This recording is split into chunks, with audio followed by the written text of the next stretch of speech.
Ready? Aim! There's too many! Anyone see my mammoth? Stubby!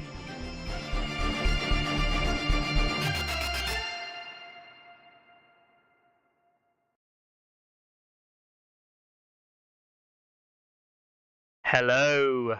It's another week. Not just any week, this is obviously the week in the lead up to the LGT, the Grand Tournament. I'm back. I'm still Mickey. I'm again joined by Carlo, this week looking very depressed in his grey sweater, just very angry. What? I'm wearing my NRG. NRG? I didn't see that before. I apologise. He's looking great in his NRG grey sweater. And this week we're also joined by somebody that most people here probably don't fully recognise because he always changes when we see him next. It's Chris. He's a nobody. He's a nobody. Chris Eustace. Jack and Hagar, yeah. You Jack and Hagar? Is that your new name? That's me, mate. That's me. I'm just trying to carry on your crap joke, mate. I don't know what to tell you. Yes. Oh dear. That's what we love to see. All right then. I would say that I've had a great, really interesting week full of all kinds of things, A Song of Ice and Fire, but no, my week has been mostly sitting here going, what the fuck do I enter into the LGT, into the Invitational and everything like that. I'm imagining you're in the same boat, Chris, with added extra pressure of also worrying about things like prize support. Yeah, more on that later, maybe. It's been pretty hectic this last week. A lot going on. A lot of people having questions and stuff they want answered. A lot of people needing help with bits and bobs. But yeah, I think we're there mostly, and it's probably what led to my absolute mental breakdown and picking Targaryens for the Invitational. But, yeah, maybe more on that later as well. If I don't regret this too much. Definitely find out about that one. Carlo, then, what have you been up to this week that's going to be interesting for viewers? I guess just focusing on the Invitational.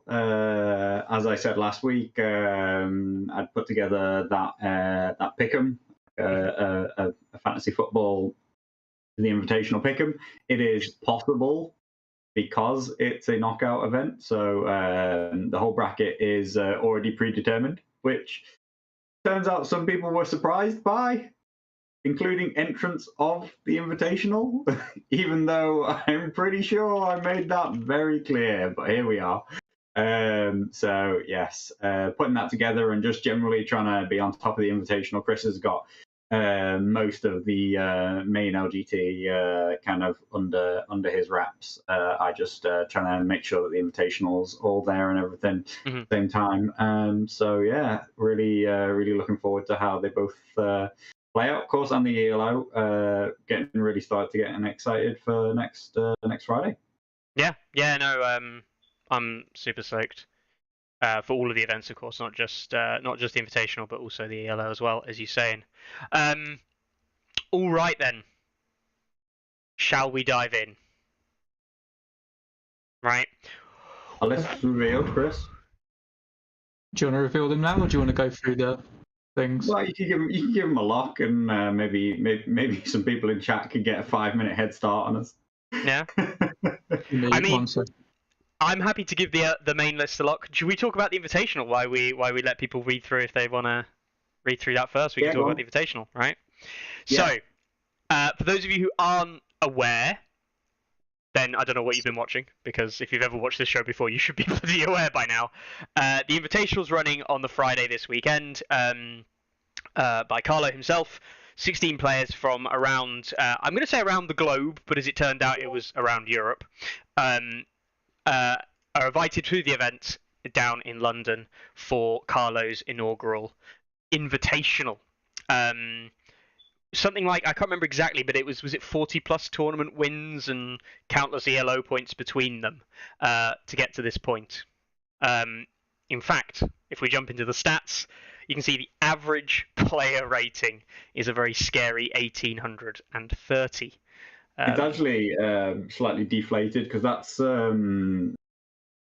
it's fixed at the point when you enter the tournament. So Right, okay. a number of people have since entered and gained a lot of ELO. So Mikhail's ranking when he entered was like 1900 and something, but of course he's 2000 and something rated now and stuff like that. So, but I believe the actual calculation when I did it not so long ago was like more like 1850. But it really is,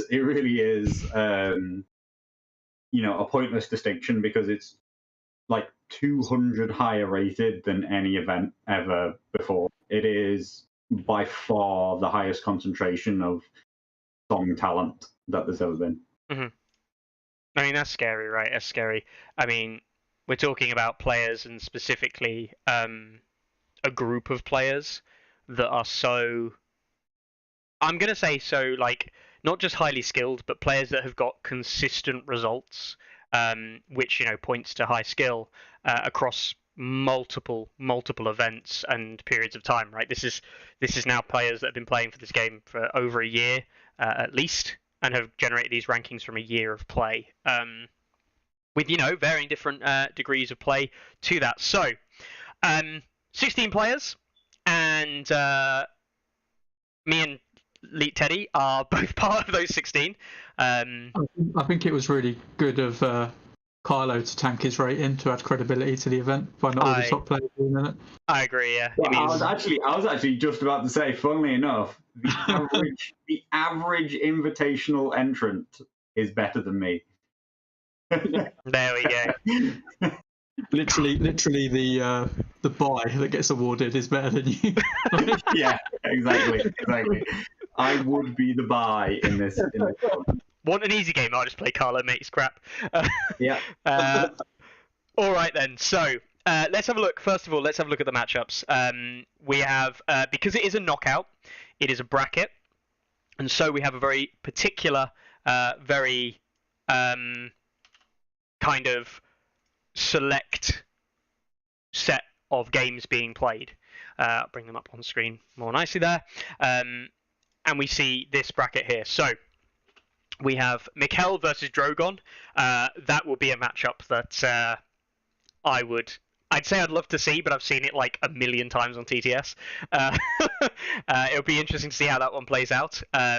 We've got Swavek versus Hilo.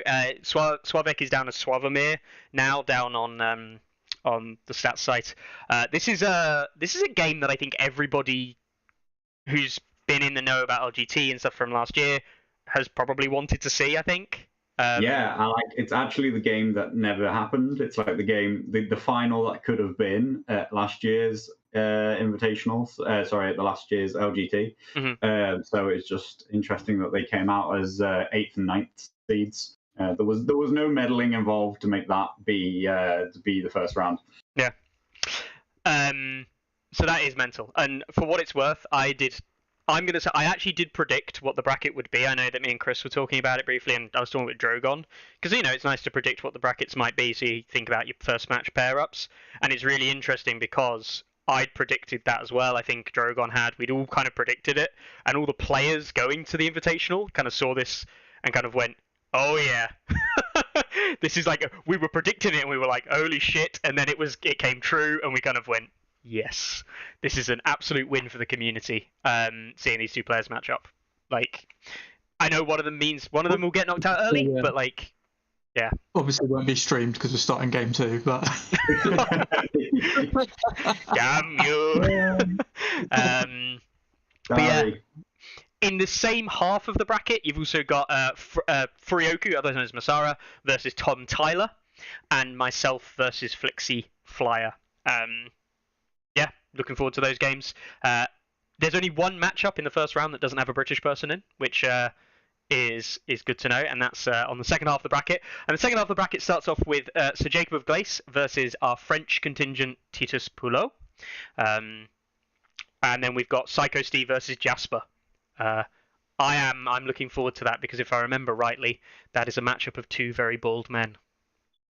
So there we go.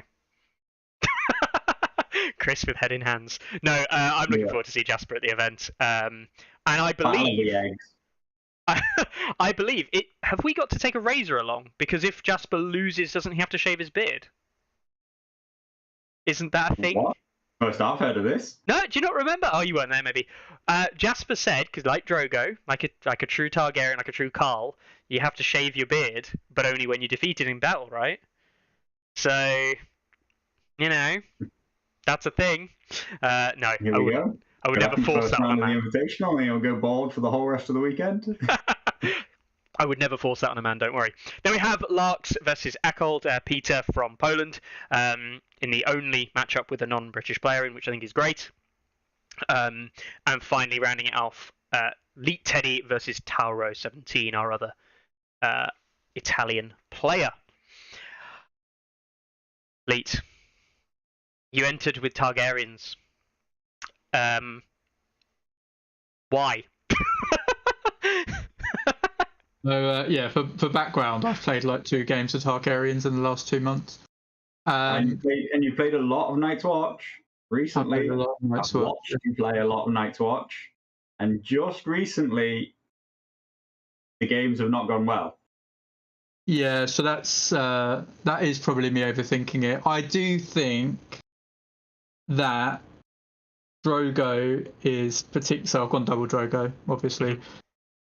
I think that Drogo is well suited and better suited to what you're likely to find in the Invitational than you are in the main GT. I think he struggles against high armor, which I'm not expecting to see a huge amount of. I'm very glad I'm on the opposite side of the bracket from Flixer from the Netherlands. I'm very happy I'm the opposite side of the bracket to him. And I think that they are good against Night's Watch. They're what I would worry playing the most, except for Mance when I was using Night's Watch. And I mean, I think they're at a disadvantage against Mance, but I think everything is, and I wasn't going to use Mance. So I think that we'll see. I'll probably lose every game, but I didn't feel confident. And as you say, I've played a lot of Night's Watch recently. I just didn't feel confident anymore into that matchup. And I did feel very confident up until probably Varamir coming out. I felt very confident. I'll say very confident. I felt it was like 50-50. But yeah, I have just lost confidence. Since Varamir, really. And I have lost a couple of games. Quite high profile, quick losses, 2 in a row on TTS. So yeah, I just made the change literally within the last 2 hours before list lock. And I've never used these lists before. So we'll see how it goes. I will point out. Gonna get any practice in this week, Chris? Look for any TTS games. I don't think I'm gonna have time. Just blind optimism. Yeah, just blind optimism. He's there, and that's all that counts, right? You've hey, got. I'm going there to do as well as I can. Like, 100%. I'm gonna try and do well, but we'll see. I think it's Mance's tournament to lose, and I do say Mance and don't specify any exact player. It's Mance's tournament to lose, but I'm going to try and lose it. For a start, he represents almost 50% of the whole field, so it would be a turn up if he didn't win. Yeah. Just for against the statistical odds of it, and then also, never mind the fact that he's also significantly higher rated than anything else in the event. It really does feel like it's Mance.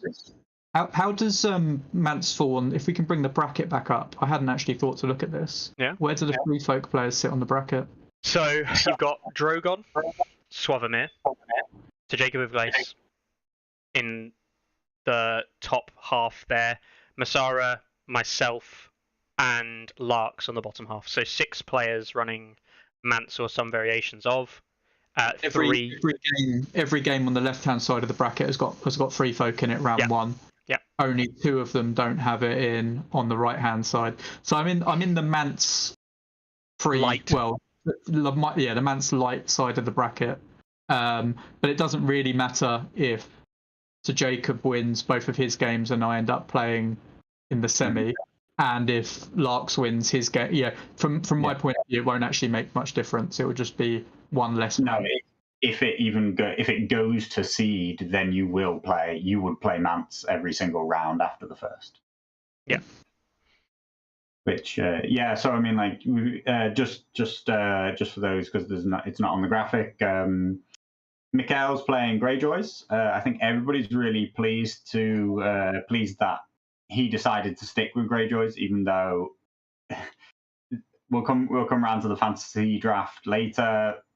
Not many people are predicting him to win. Like, I believe he has one person who thinks that Mikhail who thinks Mikhail's gonna win the event. If you bring the graphic back up, Mickey, Drogon is in on Free Folk. Suavek, he's playing Free Folk. Hylo's playing as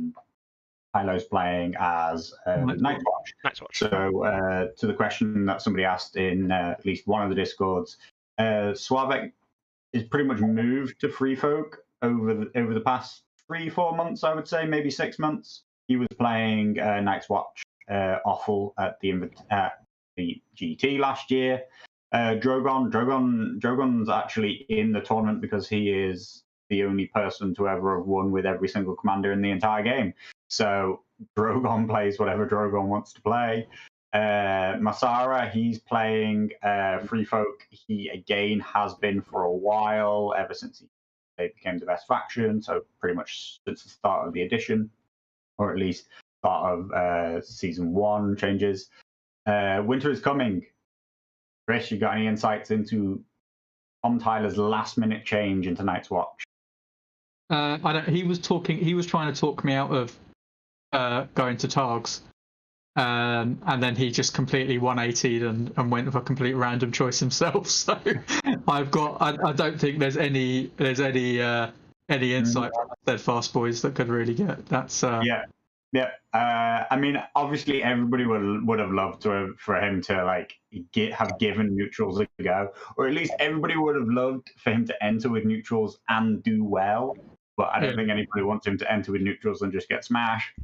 Not that I think he will. He's done, very well with neutrals in the past into very strong competition. But he's clearly decided that he doesn't think that they're strong enough in this event.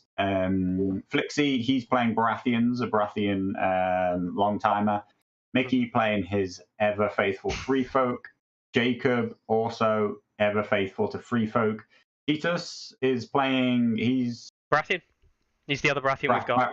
Barbara again. Yeah. Okay, I was trying to remember who the Psycho Stee is playing Starks. I know that he was looking at something else for a little while, possibly neutrals or something like that. I think he was going to do neutrals up until the last day, basically, I think. Yeah. But Steve's been a long time Stark player. Jasper, very, very resolute Drogo Targ player. Lot has been Free Folk again since they became the strongest faction. There's a clear trend of people who used to play the best thing in the game last edition and now play the best thing in the game this edition. Peter is a bit of a wild card coming in with the new style Lannisters and Triple Warrior Sun spam. The Polish players seem to think that he'll do very well. We've not seen a huge impact of that list anywhere else yet. It has, however, been entered into the main GT a lot of times, or at least variants of. We see a lot of Adam Warrior Sons into the main GT. I'd be very curious with that. I think we spoke about it briefly, Carlo. There's 4 that I could see on my first pass, Triple Warrior Sun Adam lists. I'd be curious to know if it was availability of Warrior Sons that stopped there being more. But anyway, sorry, Carol. We'll talk about that. GT. Tauro, another Night's Watch player, who I don't know loads about. I don't know if he's always a Night's Watch player. And then wild card Leak Teddy throwing in his Targ hat after being a Night's Watch player for the past few months. So I mean, that's kind of like the summary of what's being run. It's a few people making switches at the last minute, I feel, but by large majority, most people have been preparing these lists for, like at least 4 months, I would say. And there are a whole range of players who haven't been long-time Free Folk players, but, are very much playing Free Folk ever since they became as dominant as they are right now. Yeah, definitely. So, I will have to admit, I was disappointed when I saw the lists from Free Folk. I know that Mance is strong. You largely pioneered. Carry on. That you largely pioneered. Carry on. I know, right? But the reason I'm disappointed, I think Jacob said it on one of the Discords somewhere. It feels like the vast majority of kind of like teching, or the vast majority of changes that we see in Mance lists are really not that common. We see the 10 activation, the 9 activation styles. The Polish take a very different stance on the Mance lists, which I think is interesting. But the vast majority of the non-Polish side is very much same kind of archetype, up to basically a 4-point difference in the list. Is quite literally it. What's actually very interesting is that people went for double Mance into the meta, which I'm the only player who didn't run double Mance from playing Free Folk. I don't think that double Mance, I looked at the missions that Carlo put together and everything like that, and looked at the matchups you're likely to get. I didn't think double Mance was the best option. I think that there are a better set of options for the event. And I think that some players might get a bit stumped, because I think that some players will run one list. I expect some players to run one list. So yeah. Yeah, we'll see. I think that the toughest test for Mance or Free Folk in general is probably the third round. The modes are known, the modes are released, they are honed and ready into Winds of Winter, into Fire and Blood, into Dance with Dragons for the final. So I think Fire and Blood, depending on the specific matchup, could well be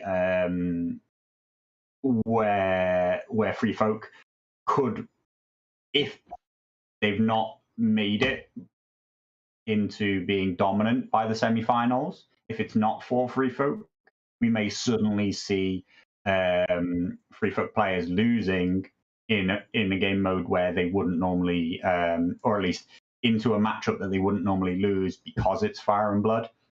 Drogo, of course, having a very strong matchup in Fire and Blood, that's got to be one of his favourites, particularly into the Free Folk Mance game. And we'll see what happens come the semi-final. Mm-hmm. All of this, of course, is speculation, and anybody who's in the Discord, we've had about 7 or so responses already to the invitational pick'em. So if anybody wants, there should be a whole channel there. You should be able to find the link. It's a spreadsheet which you fill out, and it will populate all of the successive rounds. So if you start with round 1, you put in the VPs that you predict for that round, and then it will update all the results and see if you can predict the winners. Nobody's predicted the same. There's been a couple of the same winners, but almost none of the finals are even the same, never mind the same 16 results. So there's a lot of varying opinions on how this is going to go. Can I say that everything will go to seed, and that'll just be my entry? Just seeds win. If you want, I think you'll be wrong. So do I. I just want to get that coveted 3-4 matchup into Elite Teddy at the end of the event. Ross, you definitely shouldn't feel a conflict of interest. Half of the people who have so far entered their entries are people in the Invitational. So feel free to enter, even if you're part of the tournament. I do have one question on this one. Does the winner of the Invitational Fantasy draft get the same level of praise as the winner of the Invitational? Because if so, this is totally worth doing. No. No. Yeah, I'll get the Carpenters on another wooden sword, mate. Fantasy, Just fantasy carve a tiny little wooden violin. There you go. All right then. That's the invitational. I'm pretty stoked. I mean, Chris, have you even thought about your matchups yet at all? Yeah, a little bit. Yeah, sorry, Jasper. I really want you to get knocked out in the first round, so I don't have to play you later on. Because I suspect you know what you're doing with Targaryens more than I do. Yeah, the mirror match is always the real making of who actually knows the faction. Yeah, if I have to look over the board and ask him what I don't know, Blood of the Dragon does or something, it's going to be a bad time, right? So should probably not do that. Try and avoid that. Look, I think it's going to be. They're going to be 4 tough games. I think with the Invitational, there's a lot I could say about it, which will sound self-serving because I'm in it and I've had a small amount of work in helping organise from a logistics standpoint, nothing to do from a rule standpoint. But in this event, there will not be a small game in this event. There are no small games. Even if you lose a game and you're going into a knockout bracket, there is no respite. You're not going to be like, oh, I had a bad game 1, so I'm going to play a guy who's just picked up his starter set and put some models together. Do you know what I mean? Every game is going to be tough. Every game is going to be worth watching, talking about, going over. Luckily, it's all on the site, so everyone can do that. You know, if I wasn't playing in it, I'd probably be running that bloody Elo event. But if I wasn't doing that, I would be intently watching what was happening with this. So I just think it's going to be awesome, really, really great. I think it's going to be just another string in the bow of the 3 amazing events that are happening over the weekend. But yeah, there is something singular and special about the Invitational, and I think that page says it all. The average player rating is just ridiculous. So yeah, I think it's going to be, well, probably annoy some people saying this, but the most serious competitive event this game's ever seen anywhere, right? Like, I think it's going to be great. I hope so. Yeah. I hope that we're not too rushed for time. Of course, we're trying to fit in a whole event on a pre-Friday before the main event starts. So logistically, it's all quite difficult. But I hope this is going to be a taste of what the Invitational can be in the future, and we'll have a real discussion after the fact about where the Invitational can go and what it can be, whether or not it can be a self-standing event, whether or not this caliber of gameplay can attract players to travel from across Europe, at least, as they have this time. Unfortunately, we did have some invitations given out to players from the US. We were going to have a US entrant for a long time, but eventually fell through. But at least across Europe, whether or not people would be wanting to travel for a small, high-profile, high-caliber event like this, or whether or not the kind of value of the London Grand Tournament as a 128-player bracket, hopefully even bigger in the future. We're hoping to at least see over 100, maybe 110 on the day. That's after we see kind of the inevitable few no-shows, or people who kind of like last minute have to drop out, last minute can't make it on the day. There are always a few problems. Whether or not that is the draw, and whether or not an event this size can't really exist without it, is kind of like a much bigger discussion that the game needs to have. Of course, Simon kind of maybe believe that World Championships in 2023 means that people are willing to travel for a very small event. But of course, everybody believes, though I don't know if confirmed or whatever, that Simon are paying for all that. So, that's a different kettle of fish. Because I can't pay to fly everybody out to the Invitational. Are you sure? Well, I won't. Let's put it that way. You don't need a house, Carlo. It's fine. Yeah, I mean, I'm stoked. I think it'd be good, and I do think after the event, it would be very interesting to see, as you say, if the kind of want is there for ones in the future. I'm looking forward to it. I'm looking forward to meeting again, like last year, meeting players from all across the world. I've played, spoken to Jasper on Tourney Ground here. We've I've played against countless of these players online. Mikel, I don't give a toss if I win or lose if I have to play up against Mikel. The fact that I get to play against Mikel across the table and actually properly meet him, talk to him, chat to him, not about the game, just be like in his presence kind of thing. Is enough for me, and that's what I mean. Not just Mikel, right? The community as a whole. That's what it's about. You get good by osmosis. No, maybe he'll get good by osmosis, mate. Maybe I'll get some of his ELO though. Yeah, I know. I mean, for me, it's just being Nicky, together. Chris. Yeah. Are you gonna win? Yeah. Yep. Chris says yes. I'm gonna win. Cool. Both backing themselves. Mm-hmm. No pressure on Mickey, but you are the highest rated entrant into the event by a decent way. So, I know. After, of course, we take player and faction into player, faction, and commander into effect. Mikel, of course, plummets from being the number one rated player down to like number 8, down to being somewhere mid-table. That's unfortunate. But on the invitational, pick 'em, get your things in for the next few days. I'll probably accept entries until about Wednesday. If you're not on the LGT Discord, then you need to join that to get a link to where the bracket is. All you have to do is fill in the grey boxes. Everything else will populate, and then send that to me. And yeah. Mm-hmm. You can win a prize, which I haven't actually decided what it is yet. Carlo's eternal affection. There you go. No, nobody has that. So that's the invitational.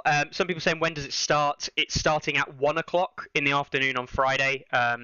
We will be in since 12. Is that right? Setting up and doing everything from 12 onwards, and it starts at 1. I thought it started at 12. Starts at 12 and we'll be in at 11. All I remember is we were there for an hour beforehand. Yeah, so if you are coming, or if you're expecting to come watch or anything, we're actually going to be the first event starting on the Friday, so we're actually going to be allowed in before the event hall opens properly. We have okayed a small amount of people coming in, so if you're travelling with anyone, you can come in with them.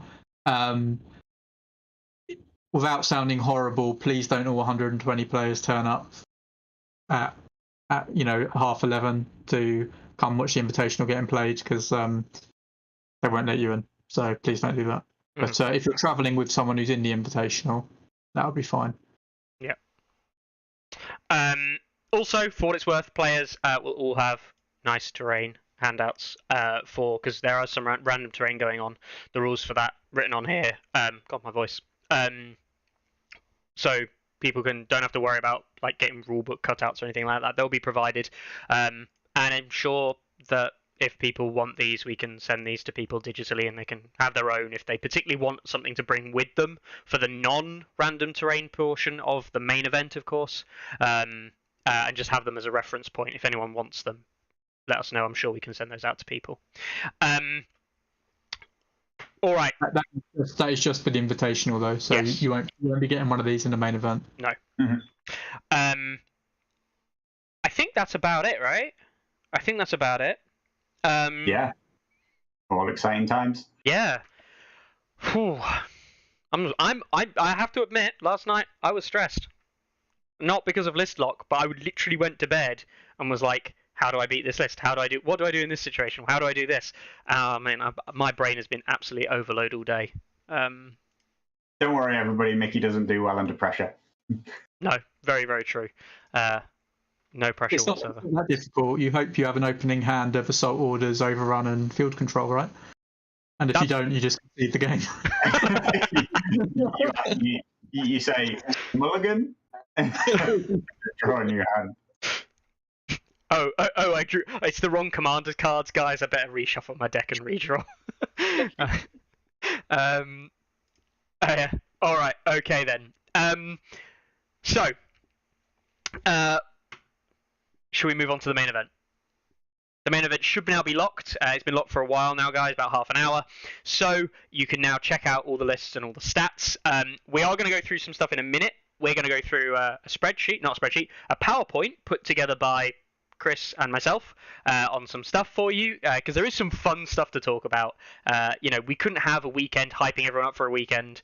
A Monday absolutely filled with all this extra energy and hype, and then not have some sad moments. So let's have a look at the stats. We see, and I have to admit, as tournaments go, that's pretty fucking healthy. Like, we're not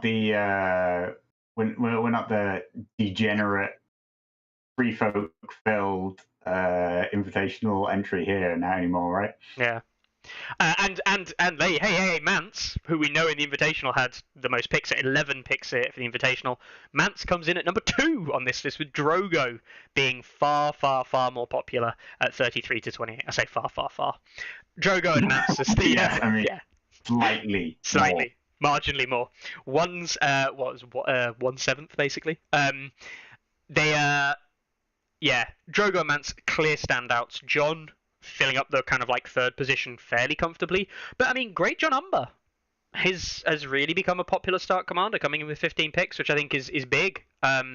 More popular than Eddard, and I'm still sat here saying Eddard's brilliant. And it seems like the Great John kind of like foreshadowing that we said a long, long time ago with that wounds for wounds cards and stuff like that really is coming into fruition, which didn't for some time. Obviously, we saw Luke do very well with it in the US. So, yeah. So, Anders asks, who's the Chad playing neutral? Anders, there are over 100 people in this tournament, so 1% on this graph is more than one person. So yeah, the 4% neutrals is either 4 or 5 neutral entries. It's 5. There are 5 Chads kicking around. 5 Chads. Let's give him a shout out. We've got Luke Jansen, I believe his second name, but he's one of the guys from the Netherlands, LM, A Song of Ice and Fire, running his neutrals. He did very well with his neutrals, of course, over in German Nationals. We've got Winter is coming, going back to his neutral roots. I am glad to see this, to be honest, in the main event. I like seeing Tom run neutrals. I think Tom is a very good neutral player. I like seeing him run neutrals. He plays neutrals in a way that I enjoy watching. I don't know what it is, but yeah. Stephen McCormick, if people don't know Beast King Mareg, he's a player from Scotland, and he has been a long-time neutral player as well, which is great to see again. He's the 2021 best neutral player. He was, default. Yeah, he was. He was the only neutral player last year. And to nobody's expectation whatsoever, Tim Whitney, known for playing Starks and having a lovely painted Stark army, has entered with a Vargo and a Dario list. We haven't seen any of this stuff. Some people may have done. I know Carly in chat probably has seen some of this stuff. I know that he's good friends with them. However, we're going to see a Dario and Vargo neutral list from Tim Whitney. He won Best Painted last year. He's got Golden Company, Swordsman, Stormcrow Archers, War Elephants, Hedge Knights. Are we going to see potentially an amazingly painted neutral Golden Company army here? I think it could be amazing. I'm stoked. He's the one person when he submitted his list, I messaged him and went, "Are you sure?" And he went, "Yeah." I am so stoked to see these lists. I really hope. I mean, I'm putting a lot of pressure on Tim here, right? But he's really probably finished. I really hope these are painted to the same quality as the Starks are. He did do a non-metallic metal gold and company in the UK GT squad. Yeah, they look really, really good. Yeah, unsurprisingly, very nice. Oh man, a big contender there for Best Painted, of course. And I think that's it. So 1, 2, 3, 4. Who's the 5th? There we go. Tony Gary, sorry, Tom, can't read. Tony Gary, who I've not heard of, I can't say, with no faction affiliation, no affiliation with any clubs or anything like that. So good on you, Tony. Entry with Bruce and Vargo. Yeah, there's your chads of the weekend. The only unfortunate entry in, I mean, like, I think that everybody should be. Obviously, everybody knows that like neutrals aren't a faction. Neutral, a 5% neutral entry is just pretty normal. It's pretty much run of the mill. You know, we're always pleased to see a neutral player, but nobody really considers them a fully viable faction. Don't really have anywhere near as many you know, fans or followers. There's no real nexus to kind of go around. Outside of that, all the other factions have a brilliant spread, except for the unfortunate Greyjoys in at 5%. But that is not surprising when, because of a non-UK release, and the entirety of Greyjoy Heroes 2 is unavailable for the tournament. So it is unfortunate that like that ruling has led to this. You know, we had similarly similar things at last year's GT. Crazy to say, actually, Chris, at last year's GT, the unfortunate thing which wasn't released was Red Cloaks, right? But Red Cloaks are still not released in the UK. Yeah, Greyjoy Heroes 1 was really painful for obvious reasons. I will say with the Greyjoys, I had been monitoring this over the last however long it's been up. Greyjoys had never been larger than 8%. That 8% did take a bit of a hit. It did go down to about 3% at one point when it was clear that Greyjoy Heroes 2 wouldn't be available. They have bounced back, which is nice to see. I believe there's 6 Greyjoy players. You know, it's not done out of any malice to the Greyjoys. You know, I know they've been hit twice by this now, which isn't fortunate. Unfortunate, sorry. But yeah, I just don't know what to say. Players will be able to give feedback on the UK only release ruling again after this year's event, which will be passed on to whoever's running the event. Yeah, but yeah, you are right. So funnily enough, someone was asking when's Tourney Ground going to be on today, and I, as a legit troll that I am, no Littlefinger, went and dug out last year's episode when we were talking about this and posted it. And I ended up listening to some of it. It was quite funny about things like the Red Cloaks and stuff. But we've got some comparison graphs, which I'll let Mickey dictate when we get to, where we can have a look at this year versus last year and stuff. It's quite. Oh, should we have a little look? Here we go. There's the full screen one. Yeah. So this is a presentation put together by myself and Chris, and slight editing issue. Oh well, we'll manage. That did not work in the way that I expected it to work. Brilliant. Excuse me while I just quickly fix this. I don't know if it's going to come up in the power show, but I think the one other interesting thing is so the other 6 factions that aren't neutral, they aren't Greyjoys, who have been wildly underrepresented, they aren't Martells, who are not released, leaves us with 6 factions that all have really, really good representation, right? We're talking like 13, 14, 15, and 16, 17, I think is the highest percentage. Mm-hmm. They're all really equally balanced there, which is great. I think that it's interesting that the top picked commander inside of each of those factions make up the top 6 picked commanders total.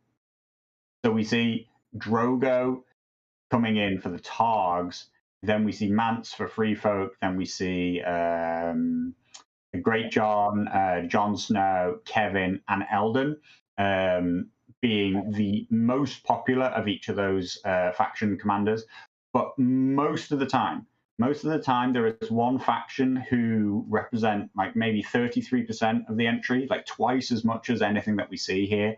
And normally its most popular 2-3 commanders are all there as the most popular commanders. I think it's a good showing that we see, 6 different commanders, 6 different factions as our top 6. But it is indicative of the fact that although we have great faction spread, and we will talk a bit more about the commander spread a bit later on, I think, mm-hmm. there is still a very strong tendency for people to all gravitate towards one particular commander in certain factions. And I think Khal Drogo being the number one pick here is very indicative of that. 33 picks says that Drogo is a double pick for so many people, just the way Mance is a double pick for so many Free Folk players. And I think that part is still unfortunate when we talk about game balance. And I really don't think it's I don't think it's a player issue in any way. I still think that it's a bit of a balance issue. Drogo, the internal balance on Targs, which we can get to it a bit, or I suppose if feel to just the Targ commanders, the Targs have got by far the worst overall representation across all of their commanders. It's not surprising for anyone who sort of follows the game and understands. They really have been for pretty much their entire release in either one or two commander faction, either Drogo on his own or Drogo and Mother of Dragons, and that's just been the case, unfortunately, for their whole time. And I think it's probably a lot to do with the units they have available, right? So the cavalry units, or the way the tactics that work with those cavalry units, just really freezes out a lot of the infantry commanders. I was really surprised, we'll get to in a minute, but there's no Barriss and Selmy. They make up like 18% of the field, or 17, or whatever it is. No Barriss and Selmy. Really surprised to see that. No Mother of Dragons is not a surprise to me, even though she's like the 5th best rated commander or whatever. So here we go. Yeah. We get into that. Finally got it working. Do apologise for that. Turns out that codecs don't like doing PowerPoint presentations. Who'd have thought? We just got a quick comparison here from 2021 till this year. So it's a year down the line. And last year we saw it was actually overwhelmingly Lannisters, which I think last year kind of like the poor fellow spam style stuff, plus combination of other stuff that people enjoyed playing in Lannisters, and 18% by Targaryen and 16% by Stark, and then it started to drop down. 14% by Free Folk and Night's Watch with a 10% Baratheon. Greyjoy still at 4%, Neutral still at 2%. Very low turnout for those two factions still. But I mean, the kind of like, we're seeing the British Baratheon fan base, if you will, which has always been a thing in the UK, but has never really kind of borne fruit, finally is coming to play, I think, at the LGT this year. Lannisters still with good representation, still the highest represented faction, but taking a small hit, so they're not above and beyond other factions there. Targaryens and everything else basically taking a very, very similar kind of like number of entries, really. I didn't think last year was bad. This year is better. So I think what's interesting with the Lannister change, Lannisters are, generally speaking, a worse faction in my opinion. The poor fellow change was pretty bad for them. The Red Cloak errata, of course, the rules, all those things have changed. Though, as we discussed, Red Cloaks weren't allowed last year, and they're not allowed this year. Generally speaking, I'm not a big fan of the Lannister deck. All of that said, the recent release of Kevin and Adam has rejuvenated the faction, and I think that really brought that percentage back up. I think the Lannisters were really in, a very unplayed no man's land for quite a while. And despite the faction being overall worse, I do think that there is a very interesting. I'm interested. I'm very interested to see how all of these Warrior Sun spam Adam and Kevin lists play out, because I do think that it's a whole new dynamic to the faction, a faction which I abandoned some time ago and haven't really dedicated the time to trying to understand how strong they can be. The crossbow change, of course, particularly in combination with Kevin, that's the thing that we see quite a bit. Kevin crossbows. It's possible that they actually have one of the best lists in the game. Possible. We are yet to see it pan out in the wider sense, in the more international community. but some people definitely believe that that is one of the real contenders to win the event, and we'll really find out soon. I think you touched upon it earlier, but in Poland especially, this Adam Marban seems to strike fear. I actually spoke. I won't name who, but I spoke to a member of the Polish community about a month or two ago now, and he said that in some tournaments in Poland they've effectively errated that Adam doesn't stack with Warrior Sons, which to me is effectively a house rule, right? They're just saying it doesn't stack. They've made a balance call for some reason. So yeah, it's interesting that it's caused that much fear. You know, even people like Savak are really talking up. Savak, who won, of course, the LGT last year, really heavily talking up this combination. We'll have to see how it pans out. We'll have to see. I'd be amazed if Peter's Adam Lannisters won the Invitational. Like, I really would be, partly because it's a one-off, you know, one of 16 players, whereas of course Mance makes up like half the field. But I would not be amazed if the same list did top 4 inside of the LGT. I think that in a less experienced field, in a much wider variety of opposing lists, a much broader range of game modes, and just a broader range of things that it has to play into.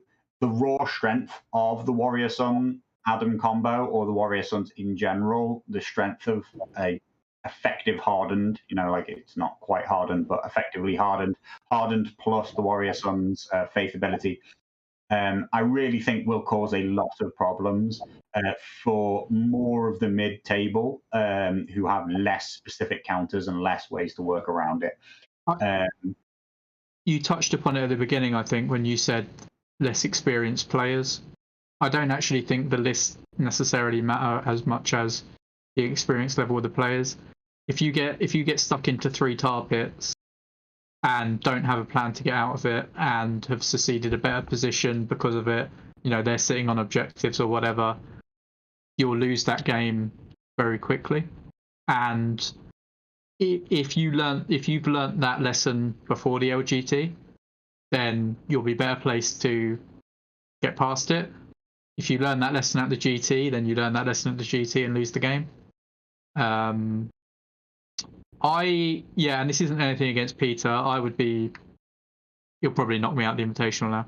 I'd be surprised if he went all the way with it. Not because I don't rate him as a player or anything, but I would just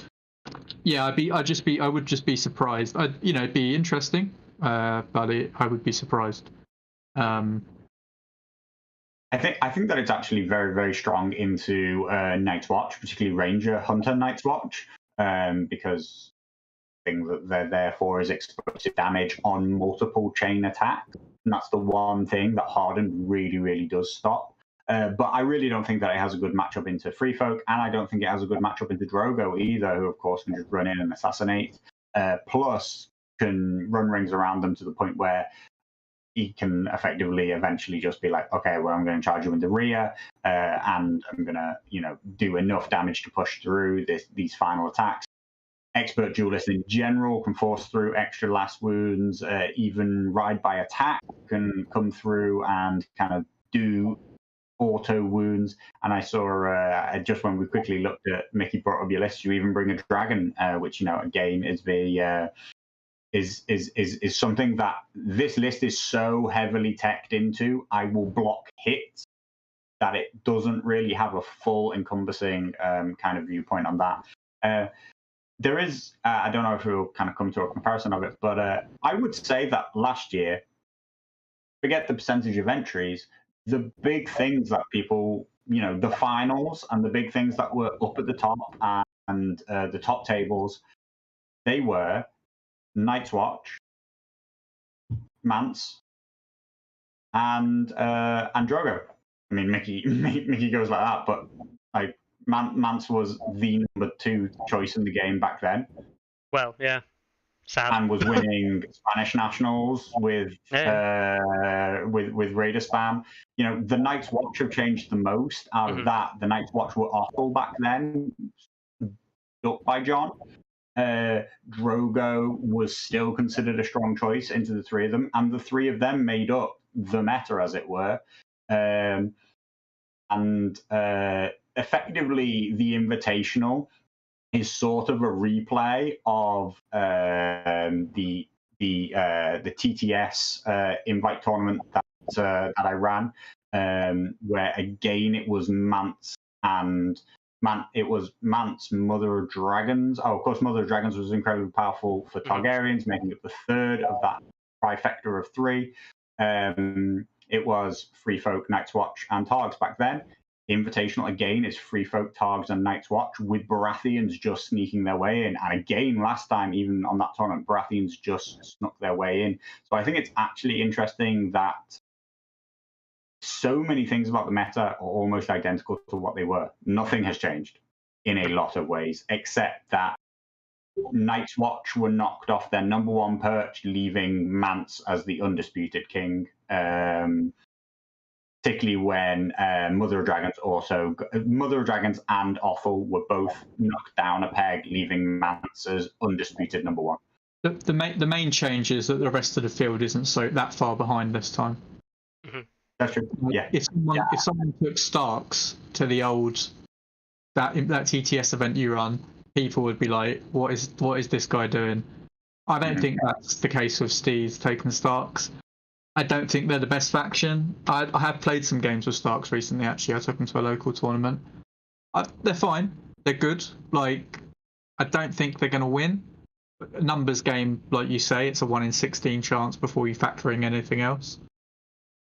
But, you know, it's not ridiculous that he's turned up with them. If Winter is Coming had turned up with neutrals, that would have been ridiculous.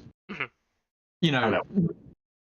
You know, not that he shouldn't have done it. He's free to do whatever he wants. He earned his spot, but it would have just been seen as he wasn't. You know, he just went to muck about. He's not trying to win, right? Like, if you turned up with neutrals, it's like, okay, well, you're just accepting that you're not winning the tournament, right? Like, it is what a lot of people would think. Whereas, and people will see his switch to Night's Watch as an improvement in his chances of winning, despite the fact that he's an incredibly experienced neutrals player. They'll see that as him wanting to seriously try and win, or, you know, give himself a chance at winning. Never even mind seriously. You know, in a lot of people's eyes, he does not have a chance of winning as long as he plays neutrals.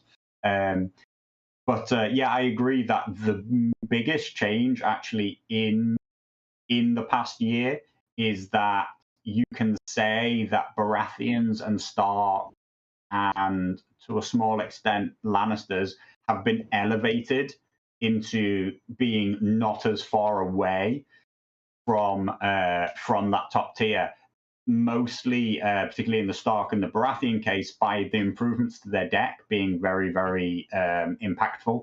Baratheon one hugely impactful, right? The Baratheon one, the Baratheon card changes specifically they are now mainstays of the deck, right? They are how the Queen's Men function. I think they're huge. Yeah, and it goes to show you that change what were considered like maybe the worst. Well, no, they've still got sustained assault. Like the second worst and the third worst cards in the deck to be one of the, you know, number 1 and 2 or 2 and 3. If you just take the lowest performing cards out of the deck and swap them with high performing cards, then suddenly the faction becomes viable. You don't need to totally rewrite the whole deck. I personally have always felt that that's something that like the Lannisters need doing to them, and Targs might. In my opinion, Targs, you need to take their 2 lowest performing cards and rewrite them, and suddenly you'll have a much more viable faction. And shows like how Martells and their future outlook will be really, really dependent on that deck. All right, we'll continue through looking at 2021 to 2022. Popular faction picks, we see, strangely enough, Mance, Othel, and Dany. Remembering back in the day there that basically every free folk player, the only option they ever had into Othel was Mance Raider. So every free folk player just ran Mance, basically. And I know that is still true to this day. But I mean, changed? no, but that's the point, right? Nothing has changed. And back The then, only option we had into Mance. Oh, come off. it was the only choice. The only thing we've ever chosen to play because he's the most powerful commander. Well, what is now, yeah, definitely. But like, but back then, like I ran an Offal steer, I ran a Mance steer, right? And even then, like most people just didn't run anything but Mance. In the same way that basically most people ran Offal. These are problems. I'm not going to sit here and say anything else. That they are problems. That these commanders are clearly above the rest in the pack.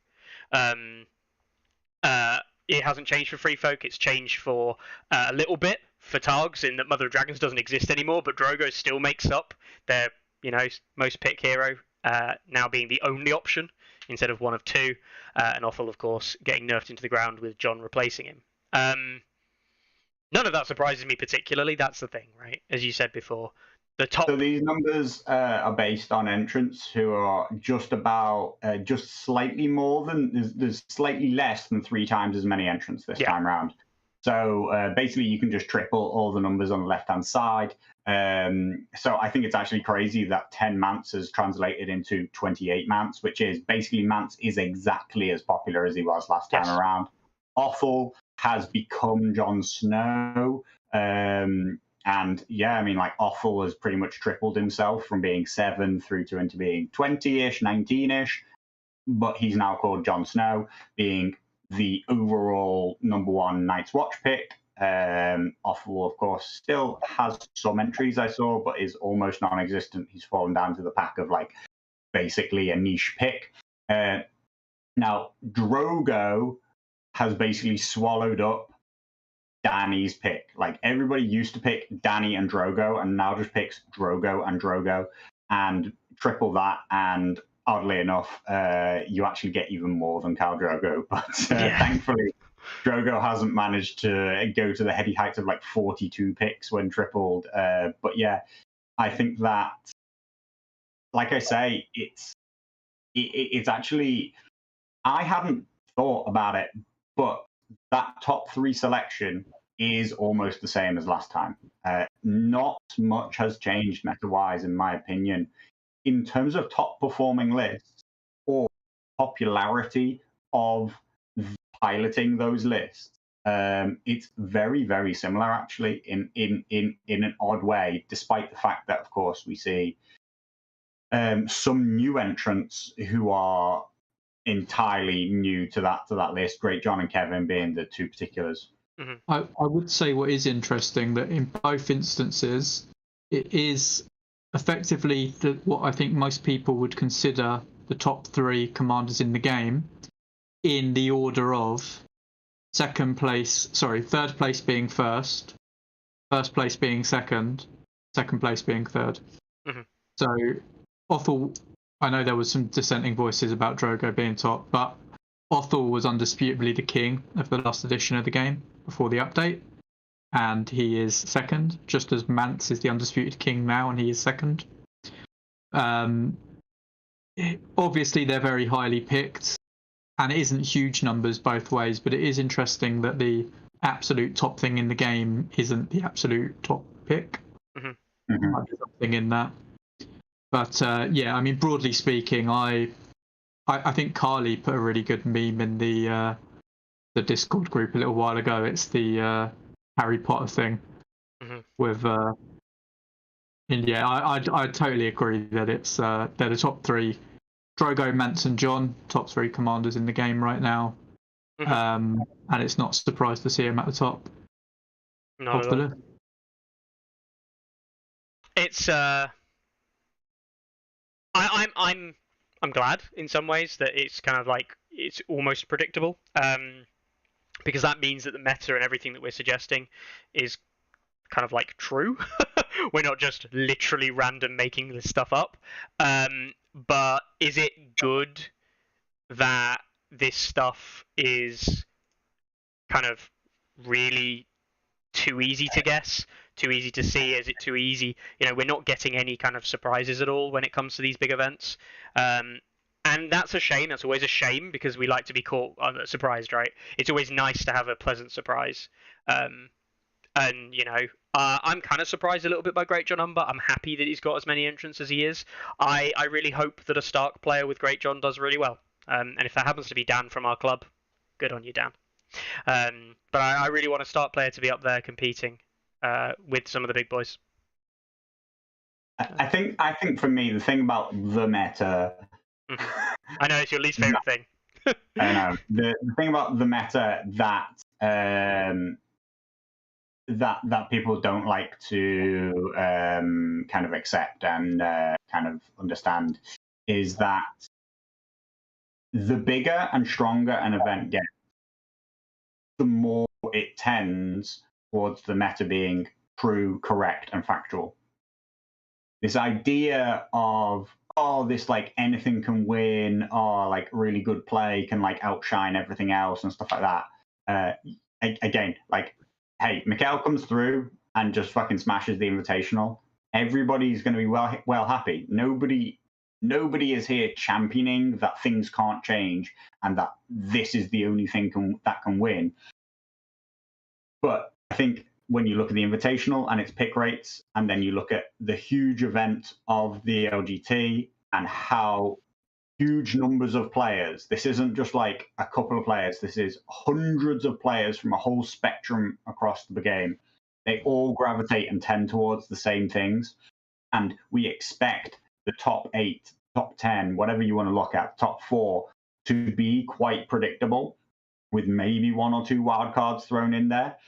It's because the stronger an event is, the bigger an event is, the more established an event is, the more likely you are to see that the tried and tested reality of the game and the tried and tested reality of the meta is just truth and will come through. And it's when we have small events, when you have events with hugely varying player quality, when you have single players who can play anything and beat all the players around them, that we get this idea and concept that like the meta means nothing or something like that. So I think that the LGT will not like create some shift in the meta. There is a very singular kind of thing, not to like trying to say like control the narrative, but the one thing that I'm interested in seeing whether or not the meta is ready for is whether or not Lannister, Adam Warrior Sons, Lannister, Kevin Warrior Sons is the reality that some people have been saying it is. And that's the kind of shift in the meta that I would expect to see actually happen in reality or not happen in reality. And we'll find out whether or not that is repeatable across the whole range of players, or whether or not that is a small niche thing that a few, a small area of the community that have been, shall we say, having an issue with. And have been kind of like worrying about when in reality it's not actually affecting the game on the wider front. I think that is interesting. I do think to cover some of your points though, when an event is this large and when you're traveling for it especially, you are probably going to put your best foot forward. So when skill is equal or close to being equal, the differentiator does become the list. So in a local meta, if you are a strong player, you 100% should be challenging yourself and not taking Mance Raider to your local event and smashing everyone. Like, I mean, if you want to I'm not your dad, do what you want. But at the same time, like, you should be challenging yourself to look for something different and to go for something different. Could Adam Marbrand win if the best players in the tournament were overwhelmingly using him? Quite possibly. I would have been, if we'd have had more time, what would have been very interesting to do is to take each faction and take the average player rating, ELO rating, and find out if better players are focusing more on certain factions. And I do think that the LGT will do that, because something else I meant to do was see how many players were traveling from overseas to come to the event. Because I do think if you are coming from overseas, you probably aren't. I mean, there is a neutral player coming from the Netherlands, but overwhelmingly you are going to be putting your best foot forward. I think we'll maybe talk about it another time. But we're all going to France, right? And I'm not taking neutrals to France. So, you know, like, I just think, yeah, I just think, yeah, Adam Rarbrand could maybe succeed if enough of the right players were using him. But I think the right players, not to say anyone who isn't using Adam is not good or anything, but your Savaks of the world, your you know, these people are using different things. They're using man. That's interesting. Do you not think that you're sort of saying the same thing in a different way, though? That, like, people, the meta is two things, right? The meta is both what wins across, well, we can describe the meta as being like just the things that are powerful, no matter what happens, no matter what stakes are up for grabs in a given game. And also, forget what actually wins. People's perception of what's powerful, they are actually two different things. The stat site shows it again and again and again. People's perception of what's strong isn't necessarily what is actually winning repeatedly.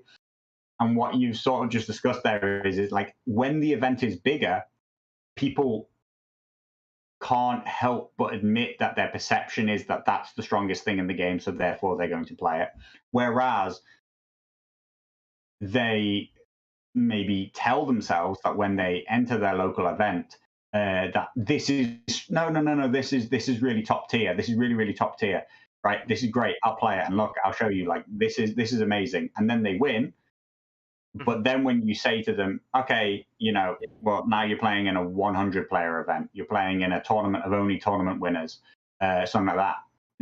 Are you going to stick with that as your choice? And they're like, no, I'll default back to this thing that I perceive to be very strong, which is in effect the same kind of thing, which is the meta will define itself and prove itself at the biggest tournaments, whether it be by results or whether it be by player perception that that's the strongest thing, so therefore they default to picking it. I think most top players, and there are some exceptions, like Tom is quite clearly, top winter is coming, has quite clearly decided to try and win best neutral player.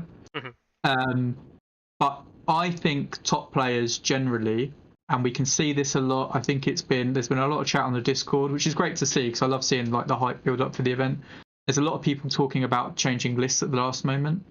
I think people, top players, especially ones traveling from overseas, want to minimize regret when submitting their lists.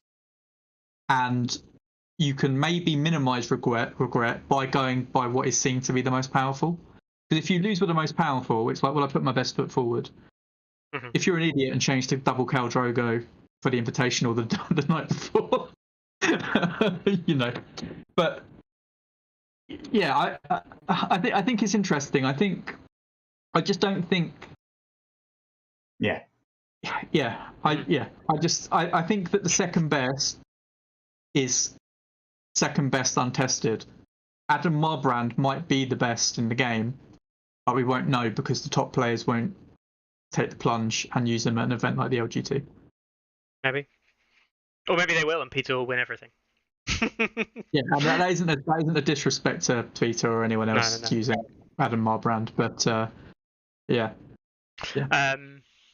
All right. Just quickly, before we move on, Ross was saying in the chat, how is 106 people entered into the Polish Nationals not a big event? And it's like, it hasn't happened, right? Yeah. So all the evidence that they're saying that this thing is really strong, it comes from 10 and 20 man events.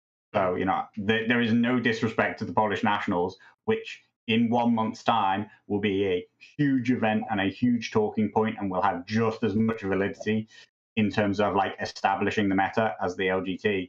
But the preliminary 20-man tournaments do not have kind of validity until I see it all hashed out on the grand scale. I don't think that we've seen Adam Marbrand hit international status. We don't see it regularly on TTS. We don't see it regularly outside of Poland. So I think that we're going to see some big tests of that list into a much wider variety of opposition, and I'm super interested to see what happens. Right then, one more little stat before we move on to ultimate regret, and it's this stat here. It's a stat that we've always kind of like produced and always had people interested in. It is the Renly versus Stannis loyalty, and as you can see, the slice of that pie is pretty much taken over by Green.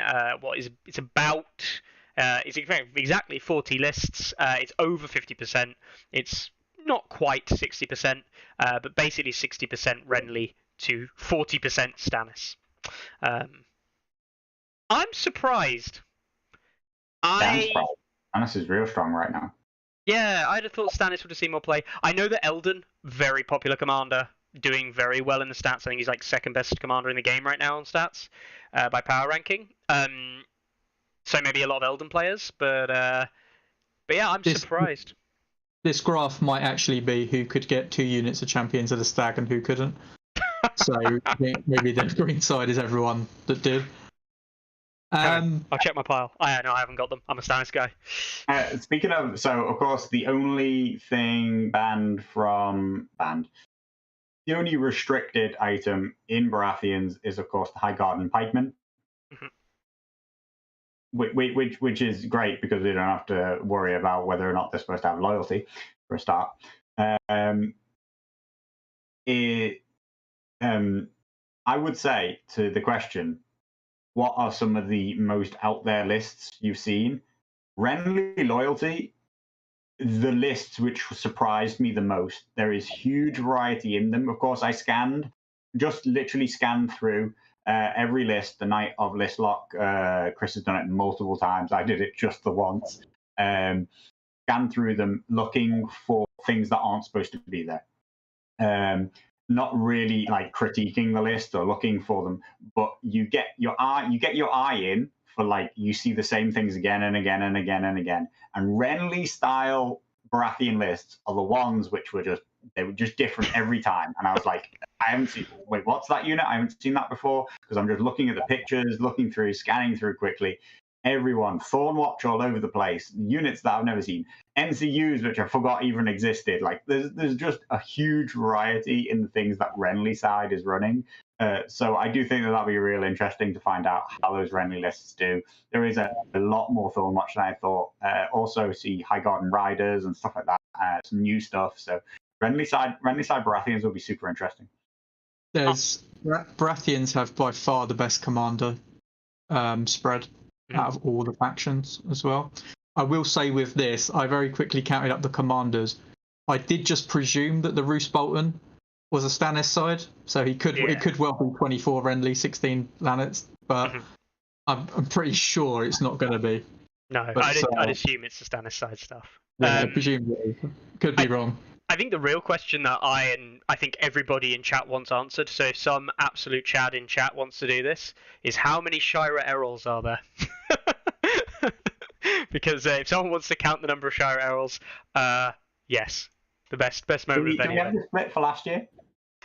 We don't, not handy. Okay. No, I think it was. I'm sure it would have been even more Renly last time. I think it was a bit more Renly last time because Stannis was Sag last year. So I was listening back to that video. It was on in the background while I was doing it last year's. I think there were only 3 Stannises last time. It was like overwhelmingly Renly. All right then. Now we'll move on to either your absolute moment of sunshine, rainbows, everything is great, or your moment of utter sadness in the commanders that didn't make it. Right? We've got a whole graphics up for these guys. So for Lannisters, moment of relief, moment of fresh air. There were no unpicked commanders in Lannisters. Some of them might only be like 1 or 2 of, but I mean, that's got to be a healthy thing, right? Every commander seeing play in a big event like this is a good thing, in my opinion. They were touch and go with Joffrey there until the end, I'll tell you, like literally like the last half hour. So I mean, there are some commanders there. I know, Carlo, you're not a massive Lannister fanboy anymore. I know you used to be. Leet Teddy, you're kind of Lannister, ex-Lannister. What word of Lannister wisdom? Recovery Club right here. What words of wisdom do you want to give to that Joffrey player? The bar is open to 11. No. No, I'm sure they're beautifully painted. They're a lovely unit. Prove us, I'd love to, I don't begrudge anyone. Go forth and do well. Mm-hmm. I don't think the Joffrey is a total write-off. You think he's bad though, right? I'd use Joffrey before I used Gregor, before I used Tywin. Wow. So the only badge I've got is a Lannister badge, and because I'll get OCD if I get one more, I'll need all of them, and I don't want to do that. So I got the Lannister badge because they are my favourites. And we were playing a club league, and we had a new player who just got into the game using Greyjoys, and I saved my Joffrey until it was my turn to play him. I don't think very much of him, unfortunately. but let's. I think that, especially these days with outside of this Adam Warrior Sons, or maybe this Zonal Kevin, Lannister's best chance is to go all in on an explosive lance charge or an explosive flayed men charge. Tywin bomb, all sorts of stuff involved in it. And oddly enough, Joffrey has some of the best cards to enhance that. I don't think that he's particularly good. I think the downsides are way too big. I think in general, he's not a powerful commander. But in terms of go big or go home strategies, I actually think that Joffrey, he almost does enough. I mean, I don't know why he had to get changed, basically. He was fine the way he used to be. I forgot how he got changed, but he got changed. They made the Kingsguard not cavalry, for example, and then they nerfed his cards into oblivion. Kyle Webb in chat saying that he's that madman with Joffrey, so good on you, Kyle. Good on you. Fair play, mate. Fair play. Go for it. I'm not saying I'm right. Maybe you're right. I don't know. Next up, we've got Starks. Now, the Starks have had a fairly decent show of it. They've got Rickard and Roderick as the only commanders with no-shows. I think Rickard, he's a newer commander. It's a shame not to see him in there, being that he is a newer pickup from Hero Box 3. But, I mean, Roderick Cassell has been... He's this eternal thing in the meta that everybody looks at and goes, why doesn't this do better? And he just doesn't. He just doesn't work, and yet nobody can probably put their finger on exactly why he just doesn't work. He's just not good, and he doesn't get. I remember when Roderick Bowman were really good. Yeah. I can't even remember why that changed or why that's not good anymore. Maybe Bowman is not good anymore. I forget what it was. I think Bowman. I think Rickard's problem is that Rickard, while not exactly the same, he seems to have a lot of overlap with Great John, but Great John's just better, right? So if you're going to pick that style of commander and that style of list, I think that Great John's your better pick, and that's what kind of forces Rickard out. Roderick's problem is he doesn't really seem to have a place. He seems to be like the third or fourth best commander for the faction constantly, and most people are going to double up on the best faction commander or go first and second, or they're going to go for an aggressive pick and a defensive pick or anything like that. And Roderick just sits in the middle ground of everything. He's not really defining and he's not bad. So, I almost feel like he's not bad. He's just overlooked. Nobody's thought to take him. Obviously, people have considered him, but it's not. He doesn't bring enough to the table that's special and unique. It is worth mentioning that Starks, out of the 6 factions that aren't Greyjoy and neutrals, are the lowest picked. So there's less commander slots going around, and I think they also have joint highest commanders with 9 or something. So. Right. So quite a popular select few kind of thing. I mean, that's interesting. I'm still sad that Roderick doesn't make the cut. I just sad. Yeah, just one of those commanders I feel should be doing better, and he just sucks. Neutrals. Somewhat championed by our old friend Tim Whitney, managed to squeeze in a Dario and a Vargo list in there. They would have had a no Dario pick otherwise, but I mean, there's only 4 commanders in neutrals for the 5 players, Roose and Ramsay being by far the most popular of those. But no one picked commanders, which, great. I don't really know what to say about that. That's just Thumbs up. Move on. Golden Company commanders when? Yeah, Golden Company commanders when? We need them out sooner rather than later. I'll not do it. And wow, I've just had a message from Doug. Shout out to Doug in chat.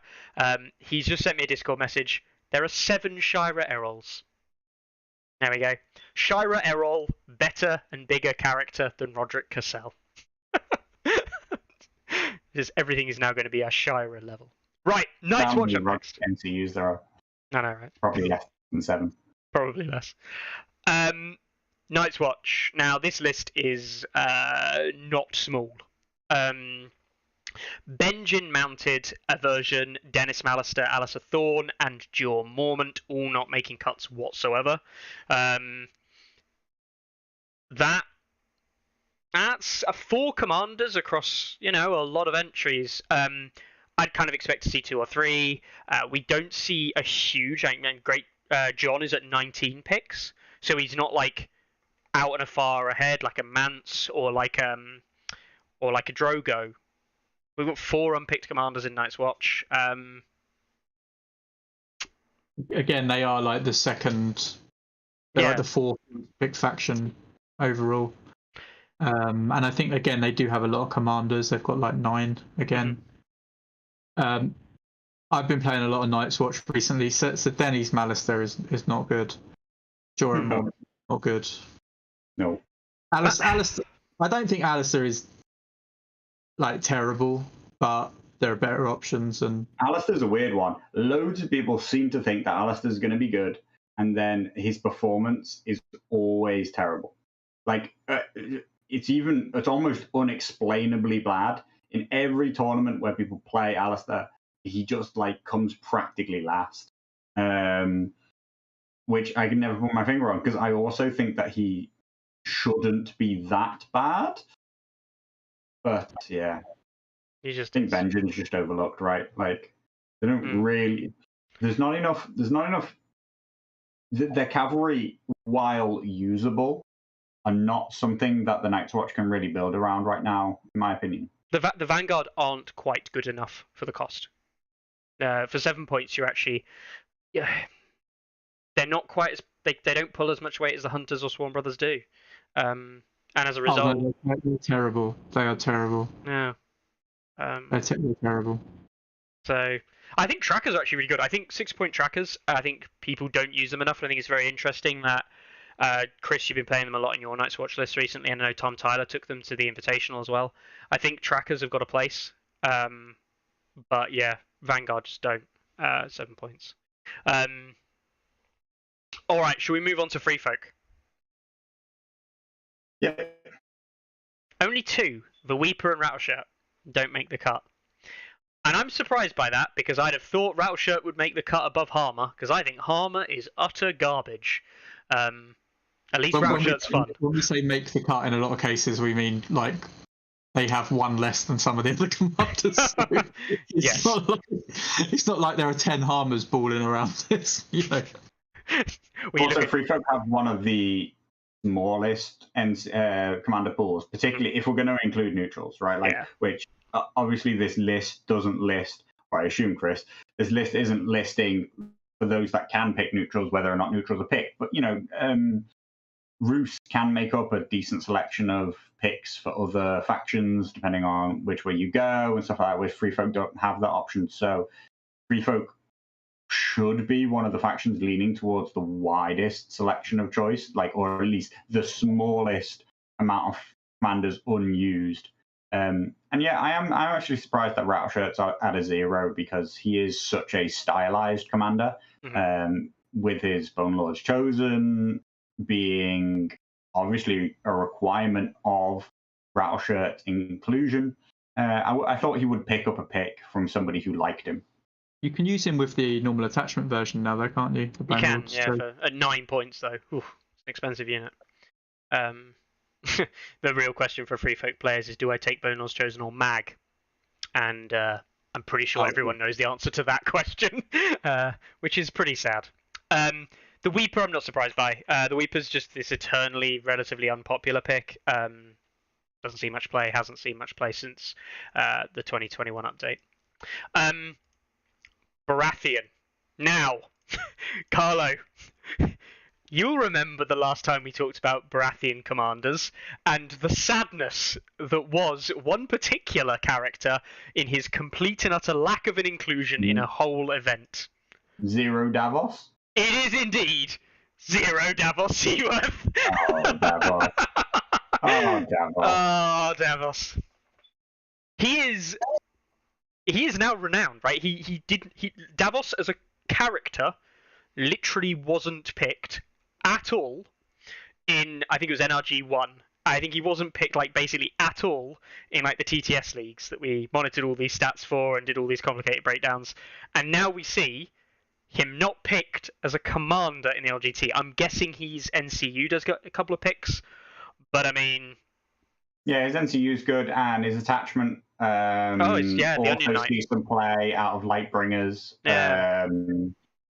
Depending, so I forget what he does. He does the Supply conscript ability. What's that one called again? Supply aid. Yeah. Supply aid, and also if you attack somebody with more ranks than you get to reroll to hit, which is nice combo with supply aid out of the Lightbringers, particularly when their second rank has a decent attack profile. So going down to your second rank but having 6 attacks hitting on 3s with rerolls is actually quite nice. But a point is always hard to find in the tight Baratheon lists. I do think that his NCU is good. So those two things can play a role in making people not choose the commander when they might otherwise. But Davos is just a bit of a janky commander, really, isn't he? Mate, he sucks. He comes with outflank, and you have to get rid of final strike. Like, there's a reason why there are 10 Baratheon commanders with very good spread pick, and he hasn't been picked once. I mean, he's just not good. I mean, I was trying to be kind. I quite like Parlay. That's one of his cards, right? Like, I think that there are some interesting, weird things that can be done with it. But yeah, I guess the giving up a final strike is probably a step too far. I can't wait till Martells play a lot more Aereo and they play Parlay, and they have to run into things like Drogo's and like, haha, I will parlay my unit and I'll parlay Drogo so he can't now activate. And then your opponent goes, cool, I'll take the tactics board and play Assault Orders and charge you anyway. I'm dead. I think Parlay is a terrible card. Parlay is one of those things that's good if you've got a lot of activations. It's not good in Baratheon. Welcome Baratheon. Yeah. Yeah, sadness. And as you say, removing Final Strike, if someone said, we're removing Final Strike, I really hope that they say, I'm adding Endless Horde to the deck, or I'm adding, Assault Orders, or adding something really impactful. But no, I'm adding, like, some really piece of shit. It's like a March with Davos's unit or something. Yeah. I'll get rid of Final Strike and raise you, giving you outflank on your Davos. So... No, you're right. So, into Targaryen, and again we see a kind of sad picture here. Mother of Dragons, who went from one of the most picked heroes, one of the most picked commanders, down to an abysmal 0. Belwas, Fat Belwas himself, making no appearances. The Targaryen version of Dario, making no appearances. And Barristan Selmy, making no appearances as a commander either. At least Barristan might be picked up as an NCU, I hope. But I mean, again, this is pretty damning. How many commanders is it for Targaryens? Like 9? It's 8. They have the 8. worst. They have the worst commander spread out of any faction in the LGT. It's really. I mean, we saw that Drogo was the most picked commander by quite a way, and this is the result of that. There's just very little spread. Yeah, just I think there's 6 other Targaryen commanders or 5 other Targaryen commanders picked. It's like in total, it's pretty brutal. And the problem for me is like manifold, which is that the Targaryen base deck is anti-synergistic with infantry. Khal Drogo, the 2 abilities that he brings are strong, and the cards that he brings are strong. whether you care about him bringing Blood Riders or not, it is a thing. Maybe the unlock of Blood Riders also tips it in his favor. But basically, the faction is set up to be Drogo. Like, it's just, without Drogo, the faction is incredibly lackluster. The deck does very, very little for you. The unit selection of choices does little for you. Danny used to be his equal to counterpart, being that dragons also did just as well with the deck, almost. And dragons were powerful, and she had the cost reduction and all those things. Made Danny very strong, but she got triple tapped with the nerfs, so she's totally gone. There's no reason really why you should consider her. If you're considering her, really, you should probably consider a dragon-based build with Drogo, which is, of course, a lore-based aberration. But we're not worrying about them for hold the lore, Teddy. But really, more than just the popularity of Drogo, which is already popular, there is so little reason to pick another commander. The only one in the whole game that I see value to is Jorah, who has some picks, clearly not 0 picks, as the other cavalry-based commander who has a slightly different slant on the game. But you also immediately lose the solo. Killing stuff. What was that? You immediately lose the solo, which is just sadness as well. Like, even Jorah's not. That's a huge problem for a Jorah-based list. I mean, Togs are either charging stuff and killing stuff with their cavalry, or they're losing. So you might as well just lean into that strategy and pick Drogo. I mean, Chris, you picked double Drogo. Was anything else in your mind? Queen and Marine a little while ago, but you have to, because with assault orders and with fairly decent activation economy, with Targs you need to 2-shot something with your cav, and Drogo is one because he unlocks assault orders, so he means you can double up on that quite easily in the same round. So you can go from charge on swords to then a follow-up attack or whatever. It is just expert duelist. That is pretty much the main thing about him. And that's everything not well. It doesn't even come together really well, because it's not like they're the top faction. But you have to be able to 2-shot with your cav, and nothing else in the Targ will do that. Jorah won't help with that really. None of these guys will help with that. Belwas is terrible, and that's just it. It just comes down to, can you 2-shot with blade men or not? And Drogo is the only one helping. Yeah. God, that's a sad assessment, isn't it? Doesn't Jorah have like that Harmer card which lets you jump into the flank or something? Fainting maneuver, yeah. That could work. Maybe. Giving up that 2 cards out of 20, losing assault orders, to then also lose expert duel. No. Yeah. No. Mr. Jorah, no here. All right, we'll move on to the last one, Greyjoys. And this one I was actually impressed by, with 6 different commander options available to the Greyjoys at this event, with no Greyjoy Hero Box 2. We saw all but Eric Ironmaker picked. And, He's the worst in the game. He sucks. Yeah, he does suck out.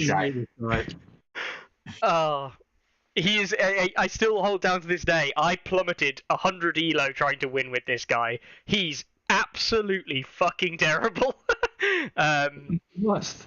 I think what happened with this guy, if you think about when he came out and you think about his model, he was going to be an NCU commander. Yeah. And then they just were like, oh my god, we've got 1 week till deadline. We've scrapped NCU commanders. This guy needs something. And they just, I don't know what they did, but they did it wrong. And I think he was an NCU commander where they tried to balance the fact that NCU commanders are just stronger than on-field commanders. Therefore, they gave him shit cards, and then they were like, "Shit, we're banning NCU commanders," and they were just like, "All right, give him a couple of crap abilities and put him on the board." But they'd already specifically, purposefully given him bad cards because that was going to make up for the fact that he was a free NCU. He would be really interesting if his order to move pillage tokens about wasn't an order. So you had this like mini game of like resource managing pillage tokens across your army. The start of turn, move some pillage around. Yeah, like that would be cool. I mean, he just sucks. I like the idea of literally some Greyjoys on the field walking around like throwing weapons to each other though, and then some Iron Makers pick up this weapon and it turns into some plates of steel and something. Yeah, I mean, I honestly think, like, his order to move pillage around should be give a pillage to a unit in long range. Just give a pillage token to them once per round. Guaranteed, just get buffs. Because his thing in the book was he just turned up with loads of money and handed it out. Yeah. He sucks. It's not a surprise that he's there. In some ways, I'm glad because it just says, "Yep, he's bad." In some ways, I'm sad because it's like, "Oh, he didn't get picked," but fucking he's shit. Sure, Mikhail is currently writing a 4-page essay on why he is good, but I'm actually 90% sure Mikhail's not writing that. Oh, yeah. Oh no, Mikhail says F Eric. Yeah. I appreciate that. He also hates him. That's probably bad, yeah. Oh. Right, and that's the end of our lovely presentation, delivered immaculately with no tech issues whatsoever.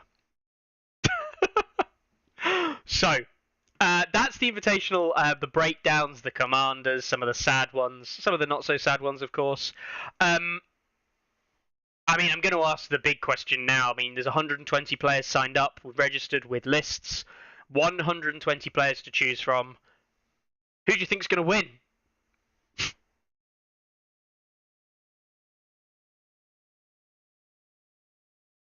Anybody? I mean, the rankings say it's you, Mickey, by a significant margin. There we go. At least there's a. I'll take that vote of confidence from Carlo of being the stats say you. That's if you don't win, you fucked up. Yeah, there we go. If I don't win, I fucked up. Jesus Christ! If I don't win now, I'm gonna get absolutely rinsed for it. And yet, this whole website he's built to explain why you're not a good player has just backfired massively on him.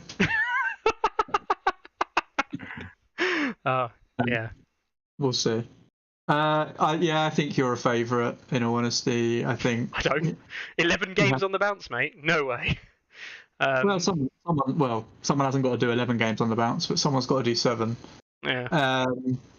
You, Savak, obviously returning from last year. There's a huge swath of high-ranked players using, unfortunately, Mance, but that's what it is. And then, but what I think is really interesting is I think this time round, I think every best in faction is hyper-competitive. Mm-hmm. If you lose your first game, you are not out of the running to win best in faction. Even if you lose 2 games with some of the, weaker factions or neutrals, you're great. Maybe you might be out of it. I know Mikhail's not using Greyjoys, so even if you lose 2 games with Greyjoys, you could still well be in to be best Greyjoy player. So there's lots to fight for, lots to go for, and that's what I think's just as interesting as seeing who wins overall is seeing who pulls best faction in every faction. There's just it's just lots to be excited about over the 2 days and to get involved with, and hopefully win some prizes if they turn up.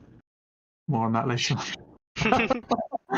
I mean, there are players out there that I want to do really well. I'm going to give him another shout out, but I really hope that Dan from our club, Carlo, wins Best Stark. I really want him to persevere with he won King of the North last year as the best Stark player last year. I want him to be able to retain that. I do hope he does really well. Obviously, rooting for teammates there. I actually really want to see Tom Tyler do well. As I said earlier, I want to see him do well as neutrals. I think he's going to take a lot of people's surprise. I want him to beat players who think they're going to have an easy game because he can pilot them well, and he proved that. Running into, was it Podwis in the Invitationals, which got him the spot in the Invitational.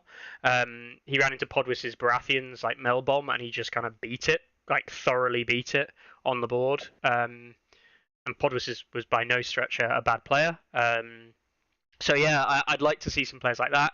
I think there's going to be some interesting ones. They've got some more of the French contingent coming over, of course. I think some of them might do very well. Be interested to see how that plays out. Be interested to see how the Italians do. I mean, I'm just very interested to see all these people from across the pond. Mainly because it's the first time we get to meet them. Anybody who's travelled is always considered to be in contention higher up the event rather than lower down, and that it doesn't instantly make you a better player, but the tendency is for the strongest players to be the ones traveling. So anybody international, really deserves a second look as to whether or not they're really in contention for taking the whole thing. And there are a lot of people from a lot of countries. I mean, I actually can't remember how many there are. Chris, do you have a count? I mean, off the top of my head, there are of course Brits, French, German, Polish, Italian. I think it's really annoying. There's a guy from Greece who I've never spoke to. I don't know. Obviously, if he's listening, he's more than welcome. We'd love you to attend. Bob Costas or something. I don't know if he's actually coming. That's what people claim their nationality is. Some people don't necessarily live in those countries anymore. There are definitely people who I know live in Britain and who have put their nationality as something else. Imitation Lobster, for example, I know that he lives in the US, but his nationality on the site is Polish, I think, Ilya. And so all the Americans believed that he was coming over, but it turns out that he just lived a couple of miles down the road from Gen Con or whatever, basically. Where were we at? The Spanish. We've got. I reckon. Just done Belgium, a quick check. Netherlands. 39 international players from 9 different countries, not including the UK. If you include just the flag number, right, or the flag thing. So we've got Brazil and Greece represented by 1 player each. And then 10 countries. The rest, yeah. There is I think it's an American, but the flag, either the graphic on the flag doesn't look quite right, or it's not an American. Or you just can't look at the graphic because we just saw him there on screen. It is definitely American. Poor Chile. Yeah. Oh, that comes. Okay, that's weird. That's been coming up slightly different for me. I'm guessing. Flatlanders is a German team, right? No, it's Dwan's. Dwan's, I believe, Flatlanders, right? Right. From okay. Belgium. The Dutch. Oh, Belgians. Yeah. Okay. Yeah, Dwan's. Yeah, so I think we're at about 10 different actual countries being represented. There we go. Chuck says he's an American, but he lives in Holland. There we go. See, awesome. So we'll count you twice. We'll count that as 2 different ones. But yeah, I mean, we really do generally have people from about 10 European countries coming across. So it'll be super interesting melting pot of talent. And I do think that the main event is anybody's game. There are a whole range of players that I'll be surprised at if they're outside the top 8, the top 12. But then I can probably list more than 12 people that I'd be surprised at if they were outside the top 12. So basically, that ain't gonna add up. Somebody's gonna have to lose some games because there's a lot of talented players. I think honestly, they're when you say it's anyone's game, I honestly think there are about 20 people that could legit win it. I think. What's interesting for me is, Carlo, one of your favourite things, or not, or whatever you want to call it, is the guys who submarine, right? I am of the opinion that winning the LGT this year, it's not possible to get to the finals by submarining. I don't think it's possible. I think that there are probably, as you say, about 20 players here, at least 20 to 30 players, who are strong players, all with the contention of being in the final. You can't submarine through 20 to 30 players. That's just not possible. You're going to have to play 2, 3, or 4 of them into the event eventually. I Also, the bracket is at the moment almost entirely full. Mhm. Depends how many no-shows there are on the day, but submarining being the lowest performing winner is far more possible when you have a much more incomplete bracket. If we were sat at about 80 people, then being the lowest performing winner would constantly match you up with people who weren't winners, weren't 100% winners. Your 3-0 record would go against a 2-1. Your 4-0 would go against 3-1, and on and on and on and on and on. That's far less likely to happen when the bracket's really, really big. At this time last year, so when we had just locked lists, we were at 50 players, and then we ended up with about 44 on the day or something. I do expect we'll see some attrition between now and the event. I have removed about 10 players over the last week that have told me they're not coming. So we have done some pruning. So it won't be. I'm hopeful it won't be huge swaths. I'm hoping it will be above 110 players on the day. But you never can tell with these things. I do just want to say though, as part of the organisation team, that I think it's we're really grateful that all these players from overseas are willing to travel. Hopefully you've all heard good things about last year. We had a small number of players travelling overseas last year, and that's really just exploded. Presumably based on some good word of mouth and some social media posts or whatever. But yeah, we're really grateful you're all willing to put all that time and money into to come in to see us. And we hope, just hope it will be a great event. Just hope you enjoy it. Yeah. Sure. I mean, like, huge amount of that work, of course, since he's on, is all Chris. I just do little twiddly things like build the bracket and stuff like that. I just and even managed to piss off 16 people by getting arsy with them when they don't know what's going on. Chris's infinite patience with people who have no fucking clue what's going on. Infinite patience with people who want to come and then not come and then swap their tickets and change them to somebody else and do something else is way beyond me. So that's why Chris is in charge of all of that and so much more. So the success is all on Chris's shoulders, and hopefully we can be so successful that he wants to run it again in 2023. Hey. We're opening applications for people to write. While we're on, actually, Carlo's been a bit modest there, but also massive thanks to Scott and Daryl, the NRG guys. So Scott makes all the fancy graphics that you've seen, and Daryl will be kind of like the tech expert on the day, doing all the streaming and stuff like that. And he's just a great he's a great guy to be down and help organise stuff as well. So yeah, without those two, it wouldn't definitely would, like, basically it would all look like the crap intro to Tourney Ground if those two were exactly. So hopefully you'll see all sorts of great social media and streaming and all sorts of stuff over the weekend, and that'll all be thanks to Scott and Daryl of NRG. So hopefully that can all get set up. And I mean, I haven't actually spoken to them in a while. I don't know, Chris, not to put you on the spot in the middle of things. Is anybody, are other people streaming? Are Rotterdam White Scars hoping to stream? Do we know? Did DMG ever get things together? Are DMG going to stream? I think Rotterdam are recording, right? Not streaming. Yeah, so streaming, like almost certainly not. Like 99.9% not. Recording possibly due to power, depending on power outlets. There is a possibility that so basically the official streaming / recording partners. I'm air quoting. You can't see it.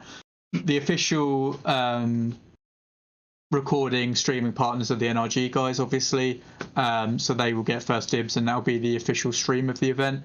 We are, as long as your opponents are okay with it, happy for people to record games and do as they wish. There's no ban. If you run a Song of Ice and Fire social media channel or something, and you want to interview players or whatever, if the players are happy for you to do it, then we're happy for you to do it.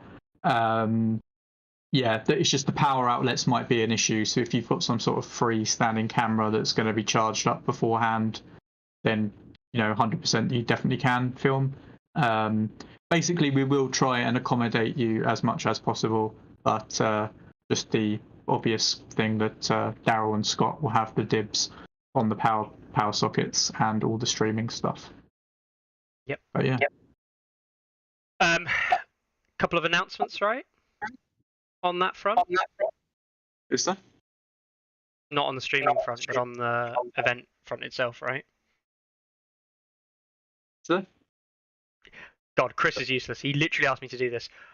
On the Saturday, if you are attending the event, there is parking on site, but registration opens at 9 a.m. 9 a.m. Funny enough, maybe one consistent thing is you setting people up for these home run. You wanted me to intro this thing. I think you don't really lead people in. I think Chris is maybe, maybe, what yeah. the fuck is this Yeah, I have had a lot of questions about the timings. They are written down in the Tourney Ground, right? So registration. So something we probably should cover on the terms of about registration. So if you are coming to either the ELO event, the invitational event, or if you're just coming to come down and drink and say hello the night before, we will be, once all the events are done and the awards are done, which should be wrapped up by about 8:30, we will be between 8:30 and when they kick us out at like 11, doing pre-registration for the main GT. If you are about, it would be very helpful to us if you do come and do pre-registration.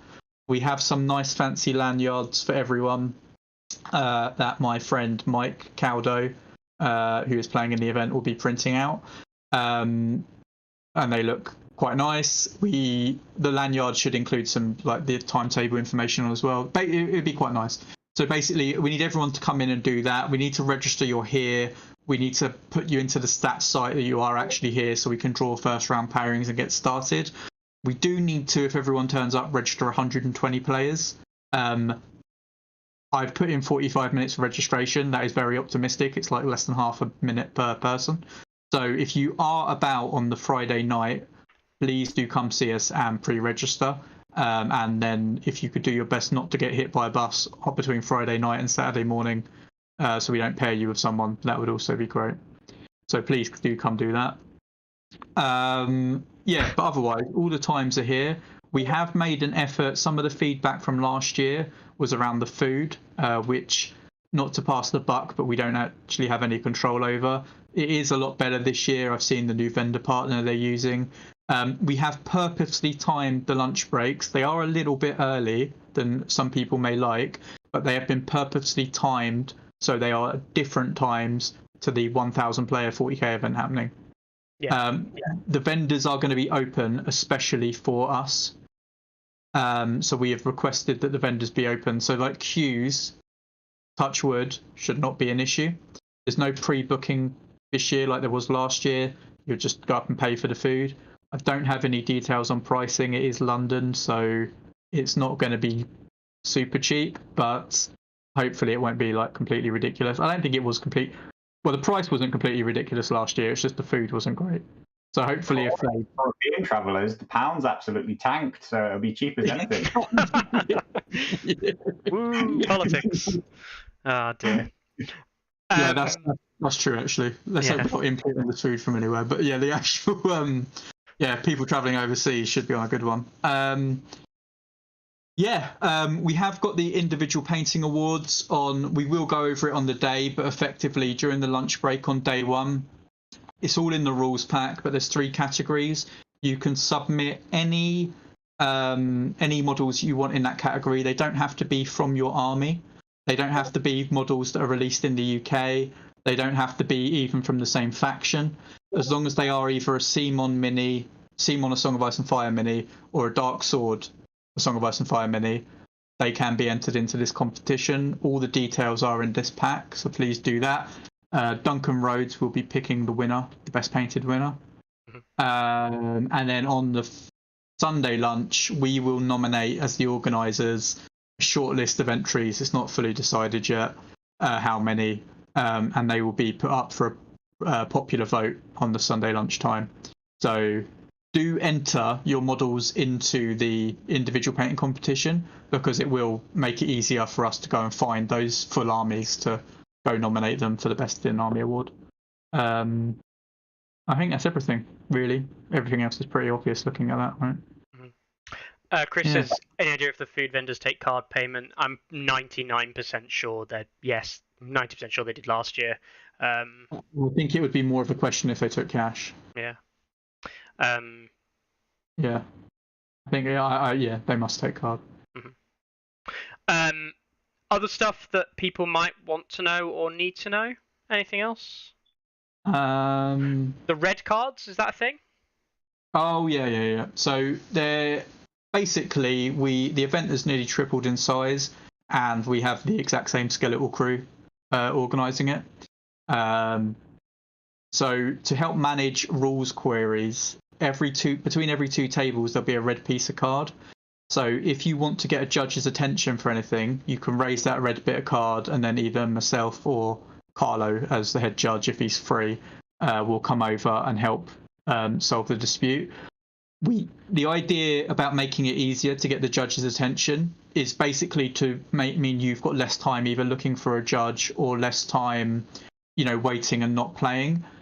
We still encourage people to solve the issue themselves. We don't want people calling over for every little thing. We're not saying don't call us over. We don't want you to be afraid of it. But if it's something that's easily findable in the rule book, or you want to know, can you score objectives from round 2? Read the game mode doc. Otherwise, you might get the red card taken away from you. You lose your red card privileges. Wow. Guys, I know it feels like a lot to ask for some people, but read the FAQ doc that we put out. Read the actual FAQs if you can before the tournament. Do this crazy thing. Maybe even read the rulebook. You'll be amazed at what some things you find in there are. Honestly, sometimes I find mind-altering, changing things that I think change entirety of the rules, and then I reread it again and realize that I've misread it. But yeah, you'd be amazed at how few people have actually read the rulebook. Do you know the rules doc actually tells you how to play the game? It's really good. Does it? Yeah. I think that's how they've officially released the rules. It's not just in podcasts and people mentioning stuff on Discord. It's actually all in the document. It's really good. Bullshit.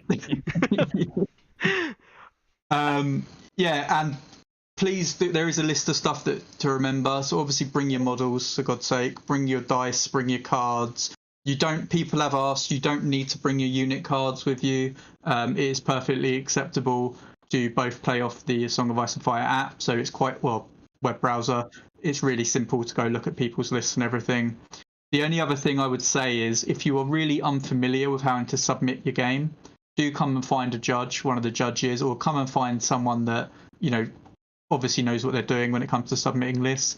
If you submit the wrong game score and we draw a new round, it will be too late to do anything about it. Please just double check. It will come up and tell you who's won and what level of victory they've got before you press confirm. With 60 games going on every round, it's just going to be difficult for us to be personally involved with every single game. So, but all that being said, do have a good time. Yeah. No. Is that it? Is that all the things? Yeah. All the things. I guess now it is time to drop Teddy into it. Some people in the chat were asking about prize support, and I know that you said you'd mentioned it earlier. More on that now. Are we going to give them the update that you had today? Yeah, it's been difficult clamping down information on the prize support. I have just had it confirmed like an hour before we came on that the prize support will be getting delivered on Friday morning, which is really good. I will just to set expectations. I think we did it a little bit right when we announced the LGT, this year's LGT. That the amount of prize support they gave us last year was mental. Like it was too much. Like, I mean, I was happy to hand it out, but it was mental. There was just so much last year. It isn't quite as much this year, from what I can tell, and it will be mainly focused around more bigger boxes than it will be the huge amount of smaller boxes. So not everyone will leave with a box like they did this time, like they did last year. But of course, that was unlikely anyway because there was it'd gone from 44 players to 120 players, so that just wasn't possible. So yeah, I'm sure most people don't come to these events looking to win a prize anyway. I think most people come for the games, the community aspects, see painted models and all that sort of stuff. But yeah, if you do win a prize, it will probably be a bigger box, as long as everything goes to plan. And yeah, we still have a bunch of fancy certificates, which I love, and everyone likes taking the mick out of me for loving. And we've got some lovely wooden swords and everything, so it will be good. And we actually have a fancy wooden sword for the invitational, which I might just leave here to save me having to bring it back. Yeah, it's a long trek for you to get to the venue, isn't it, Chris? So packing a small wooden sword with you, pretty difficult. Anyway. About. But no, if anyone does have any questions, like I am available-ish this week, and obviously I'd rather answer anything before instead of people being stuck or worried or whatever. But yeah, it's just treat it like you would any other tournament. Just remember to bring all your goddamn stuff. Because if you forget a tape measure at a 20-man tournament, it's not normally a big deal. But if 10% of the people forget their tape measure at this, we're in a lot of trouble. So don't do it. Yeah. Bring your objective cards. Bring your mission cards. There are objectives and missions for everybody.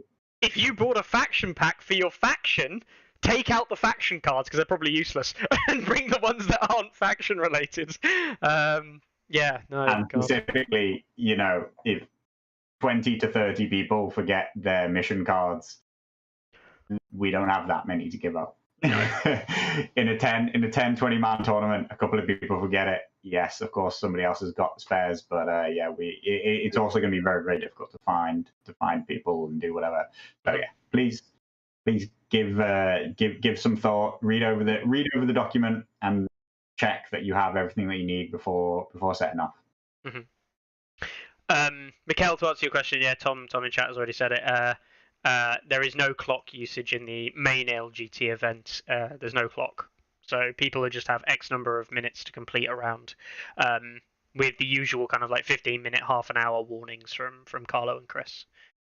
Yeah, we would be again. You'll be expected to manage your own games, so you have 2 hours. That is plenty of time, in my opinion, to finish a 40-point game. If you were playing at your club with your mates and you're having a beer or something, yeah, you might take longer than 2 hours. But the tournament play, 2 hours is, I think, very generous. And as Carlo will attest from the US Nationals, it's like half hour more than you got. Because it was like 1 hour 30 and then a 15-minute bonus if you needed it to complete a round, right? So yeah. 2 hours is, in my opinion, super, super generous. We won't tell you to like down tools 15 minutes. We expect players to come to a natural conclusion of the game. If a game is obviously lost for one player, we kind of just expect you to use your common sense, not play, things like playing for time. I only mention it not because it happened at all last year, but obviously just that if it does happen, we will look badly upon it. It will be frowned upon. But yeah, that's it. I think 2 hours is more than enough time for people to complete a 40-minute game in a tournament. I don't think there's any issue with that. You've got the 15 minutes between each game as well, to look at your opponent's list. So if you want to familiarise yourself, you have the opportunity to do that through the Song of Ice and Fire matchmaker. So yeah, I guess this would be a good time to throw open questions if anyone's got any. I guess, yeah, one reminder which I've actually been forgetting loads recently myself is from Ross is please, if possible, well, let's just say, please, if possible, make sure that you have season 1 update print-offs for your tactics cards. So that's changes to commanders, changes to the Barra deck, changes to the Stark deck. Please have, a print-off to put over the top of anything if you don't have, actual physical cards most up to date. And if you're going to do that, make sure that your cards are sleeved. I mean, I barely see anybody in the whole game play without sleeved cards, so that shouldn't be an issue. But do please remember to print off those changes. Every time I go to the club, I remember that I'm still playing with old. That's just do it. Just do it. These are the kind of things will make everybody's life a lot easier if you can turn up and make the whole event and the day and everything and all your personal games run far smoother and more enjoyably if you do so. There's a question about prizes. So prizes only for the top 25%. It won't work like that. We won't go through the top. There's prizes for gaming, obviously. We are awaiting to hear what and see. We aren't actually going to know for sure what we get until Friday morning. So we haven't actually committed to what that prize breakdown will be. But if people attended last year, they'll know that it was like the top 3 players. It was the most sporting player. It was the best painted army. It was people that won individual painting awards. It was people that won best in faction. It was the wooden spoon. Those are kind of the things we'll be looking to give prizes for, essentially. But nothing is confirmed. It won't be like randomly player 6 or 7 in the rankings gets anything. It won't be like that. No. Hopefully we should be able to still honour all these prizes and stuff like that. The thing that we are unlikely to be able to match from last year is being able to give a single box to every other entrant. That's the thing that we're not expecting. There were a lot of comments last year about even people were saying like maybe we should have not given out all the prizes just because there was such a ludicrous amount and that we should have kept some for the future, which I don't think that was the right thing to do. I'm still glad that we gave them all out at that time. It's helped grow the LGT. It's helped us be as successful as we are this year, but we can't expect for it to be that big. Yeah, Bob, there is, we really hope that it's not going to be store credit. There is a real belief that somebody from, just to be specific, when you said delivered, we believe that somebody from Asmodee will turn up to the actual venue with the prizes, is our current working belief. So yes, we don't have them in hand. Chris never expects to have them in hand this year. So let's all just hope that they turn up. Yeah, but as I say, I don't think most people, like, you don't come to a 120 player event expecting to walk away with something, right? Well, No, you might not, but you don't win much at 120 players, right, Chris? So. Well, who has? Who do I? Who does? 20 player record of wins. Yeah. Yeah, no, I'm looking forward to it. It's really good. I think it's going to be massive. It's going to be great. And one last thing to finally finish off. For those of you who are concerned, you know where the building might be. The building, of course, being listed and the venue being listed in the tournament pack. Go read it. But one last thing, the map, the inevitable map of the venue. Yes, those blue tables in the middle is 40k. Did you say like 800 tickets sold roughly this year, Chris? When you last? They were aiming for 1,000, and I don't know. It's a ridiculous number. Yeah. It's like 800. It's like between 800 and 1,000. We are going to be up on the right-hand side. For those of you who attended last year, it was where was it Sigmar last year? Were there? Sigmar was, yeah. Yeah, it's up on the right near the catering actually as well. We've got our own little door to access to the catering, from what I remember, and that's right near the entrance. Go in pretty much straight through the little turnstile stuff to get in, or the open area, and then on the right-hand side, we have the same number of tables as Star Wars has, which encompasses Legion and things like that. Legion, X-Wing, and anything else. Armada, I'd have thought. Yeah. Yeah, and Armada, yeah. So we have supplanted Sigmar, we believe, as the second biggest game at the LGT, which is really great, really good for the game, really good for the tournament in general, and really good for the future of Song. Yep. So we are massively behind 40k, unsurprisingly, but we are certainly the biggest non-Games Workshop game there, and we may well be the second biggest game overall.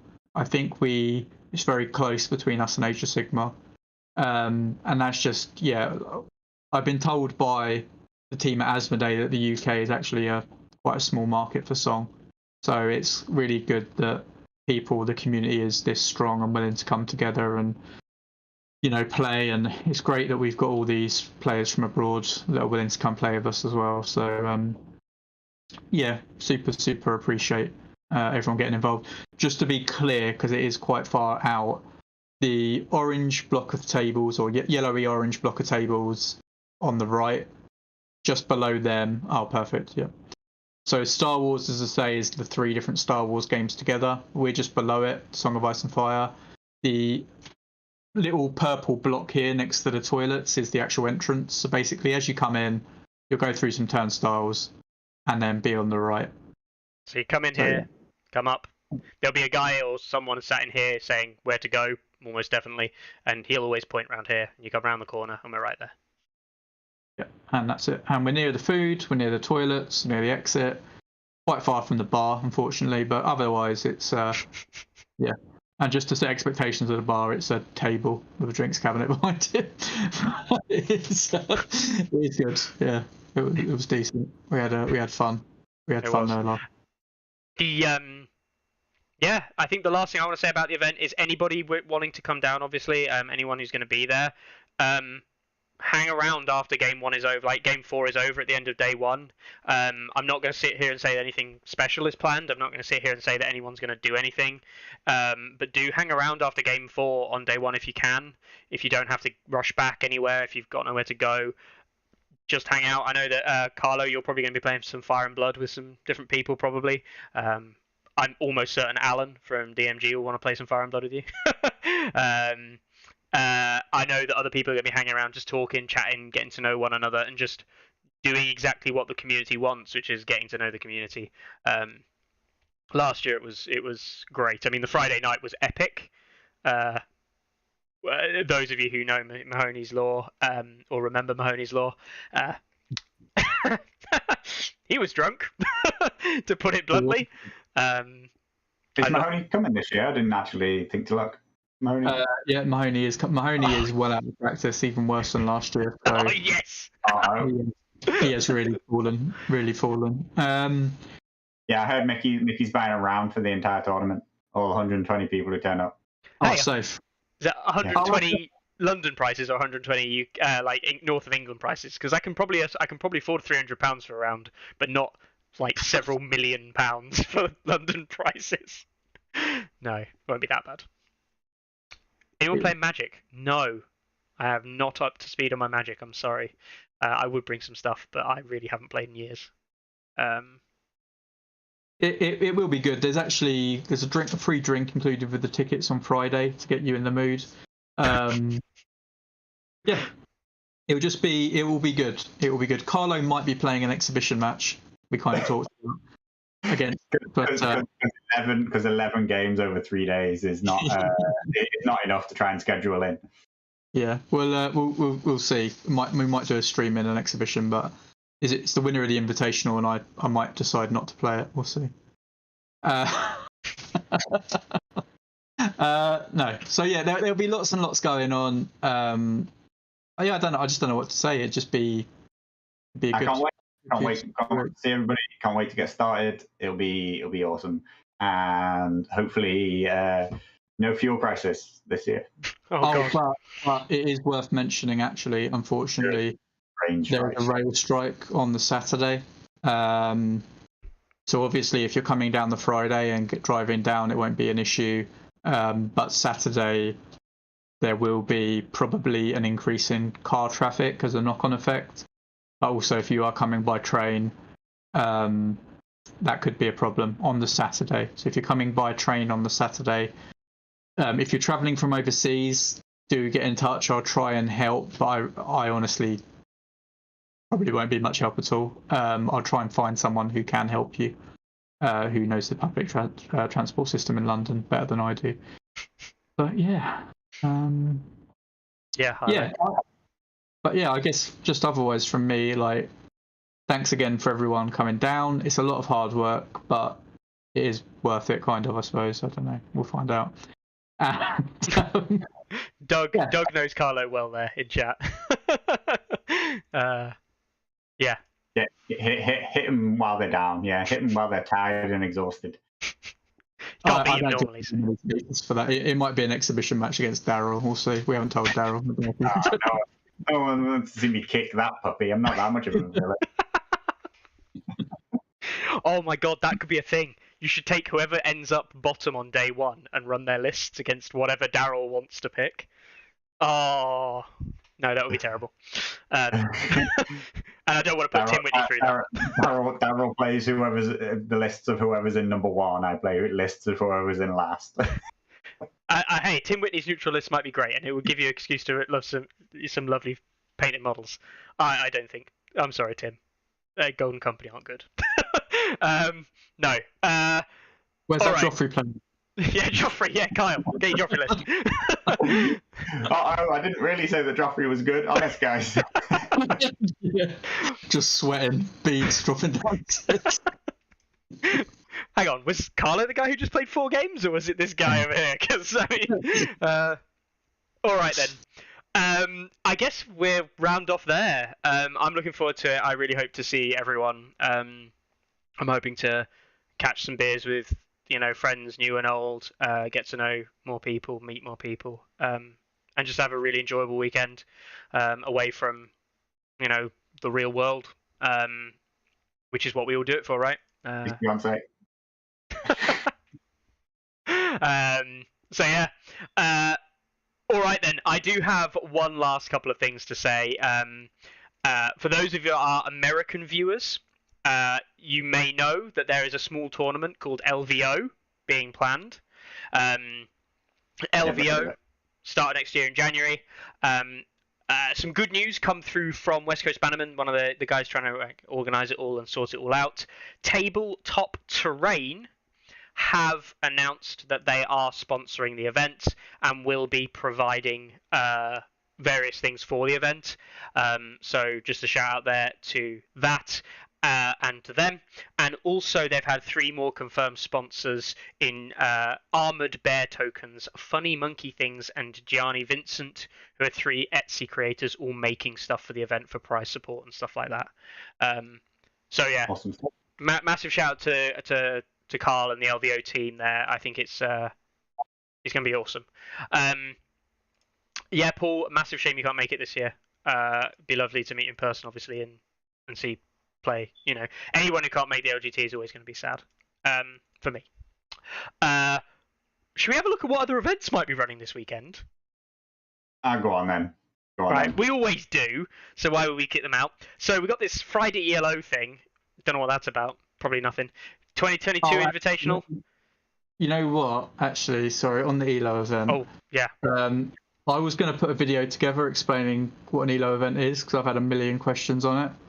I'm probably, tentatively, because I can't be asked to edit a video, going to do a stream at 7 p.m. tomorrow where I will attempt to explain how an ELO event works in about 15 minutes, and then I will record the stream and post it afterwards.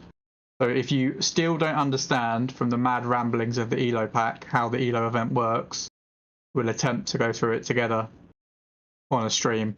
Potentially. I'll give you a 2-minute synopsis for anybody here right now, which is, go, guys, there are going to be about 40 people. There are only going to be 3 games played. This means that roughly about 5 people will be undefeated. The person who wins ELO will be the person out of those 5 people who went undefeated and did it with the lowest rated commander, roughly speaking. Actually, it will specifically be the person who had the worst ELO difference matchup in each of their 3 games over the total thing. If you're looking to win the ELO event, you need to be entering with low-rated commanders who you still think you can win 3 games with. Everybody else will be at some scale in there. Some people could even go 3 wins and come lower down than somebody who got 2 wins and a loss with much lower rated commanders. But very likely somebody good will come along and will get 3 wins with a low rated commander. So that's what you need to understand, that if you enter with a high rated commander, you will almost definitely not win this event. That's not to say you won't win the games, so you can just turn up whatever you want. The easiest thing, if you don't want to put any thought into it, is to bring your 2 main GT lists and pick the worst 2 commanders for your faction and put those in instead. So we might see some Eric Ironmakers, we might see some Roderick Castles in this event. Davos Seaworth. Oh mate, no, maybe his rating's not bad enough. He doesn't see play. And as Nicky shows here, in the match predictor, you can see what you will score when you win a game, which, for example, here is when you win with Mance, you are scoring only 2 victory points. And there are some. I mean, like, is it Tywin or the Mountain? I think neutrals. Oh, neutral. Dario neutrals. Yeah, Dario neutral. The Mance player beating Dario neutrals would earn 1.5, and Dario neutrals would earn 1.9. The Dario neutral player would lose the game and end higher in the table. that is the most extreme example. Yeah. But the point is that it's trying to account for the fact that the Mance player should almost never win this matchup. So lose. that is really, really, really sorry. Yeah, Mance player should never lose. That is the really short synopsis with the specifics of this event, which is in a size of this, with this number of people and this number of rounds, the use of ELO is that the winner won't be the person who can come and crush their opponents the most. It will be the person who can come with the worst rated commander and still manage to get wins. I want to see that matchup. 7% win for Carlo on Dario. I'll take it. Mainly because of that sweet plus 46 ELO that you might be aiming for. Anyway, yeah, that's literally the worst versus the best. Don't run Mance in the ELO event, because you can if you want, but you won't do well, even if you win all your games. I'm telling you not to do that. Yeah. Yeah, Chris, not your dad. You're not your dad, but don't do that. Don't do that. Yeah. Don't run Mance in general, guys. You know what I mean? Like, let's be fair. Yeah, Mance OP. Right, so that's the ELO event in 2 minutes by Carlo. More on that tomorrow. So, the invitational event, don't know what that is, haven't spoken about that before, probably not very good, only 16 players, happening in London, no one gives a toss about that community.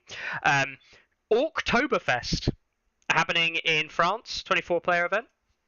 I really hope that goes well. Guys in France who couldn't make it over. Where would we be without an event in Poland? 24-player event in Poland happening. A 120-player event, 128 maximum, of course, happening on Saturday, Sunday in the UK GT. Don't know what that is. Probably pretty small. Probably won't matter. We've also got an event happening in Goblin Trader in Barcelona, in Spain. An event happening at Black Knight Games in Ontario, Canada. Shout out to the Canadian group will be there. The likes of N-Lion and Ariakas, and believe that are all going down. So big shout out to the Canadian guys over there. I really hope that one goes well. An event happening on Sunday in La Réunion, Oktoberfest, and then an Argentinian tournament happening on the Sunday through to the Wednesday in Argentina. Massive shout out to the Argentinian community. I'm guessing that this is Piojo, and if it is, yep, Piojo and the guys down there in Argentina. It's really good to see you guys come up as a community, and really good guys for you to keep playing games. Piojo is very active online. And it's nice to see him getting his local scene going. An event happening in Refuge Games in Ohio this weekend. Another one in Dragon's Lair Comics and Fantasy in Texas. And an ongoing league for Battle of the Beach in Myrtle Beach, Sacramento. This starting up this weekend as well. So, 1, 2, 3, 4, 5, 6, 7, 8, 9, 10, 11, not including that league, 11 potential events happening this weekend. 11 events, and one of them being the GT, 120 players. I really hope between now and then everyone has some fantastic games. I really hope everyone enjoys their week. Any last words from yourselves? See you Friday. If you're going to drop out, don't make it so it's less than 96, because I want it to be the biggest event ever. Don't do that. If you're going to drop out, don't let it be 2040. If it gets to 95, don't worry, we'll force Daryl and Scott to play.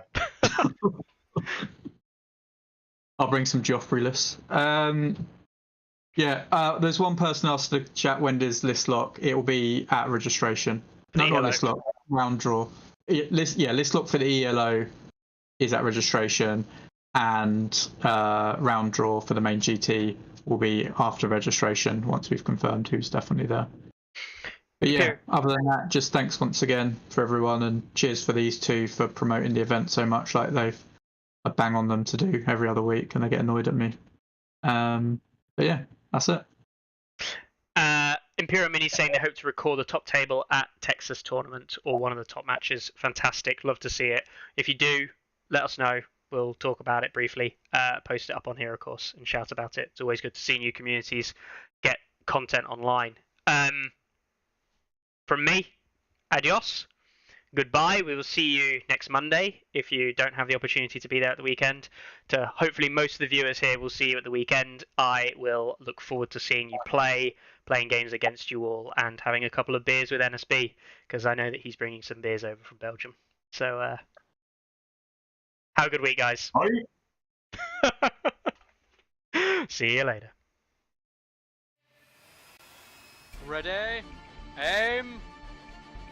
There's too many! Anyone see my mammoth? Stubby!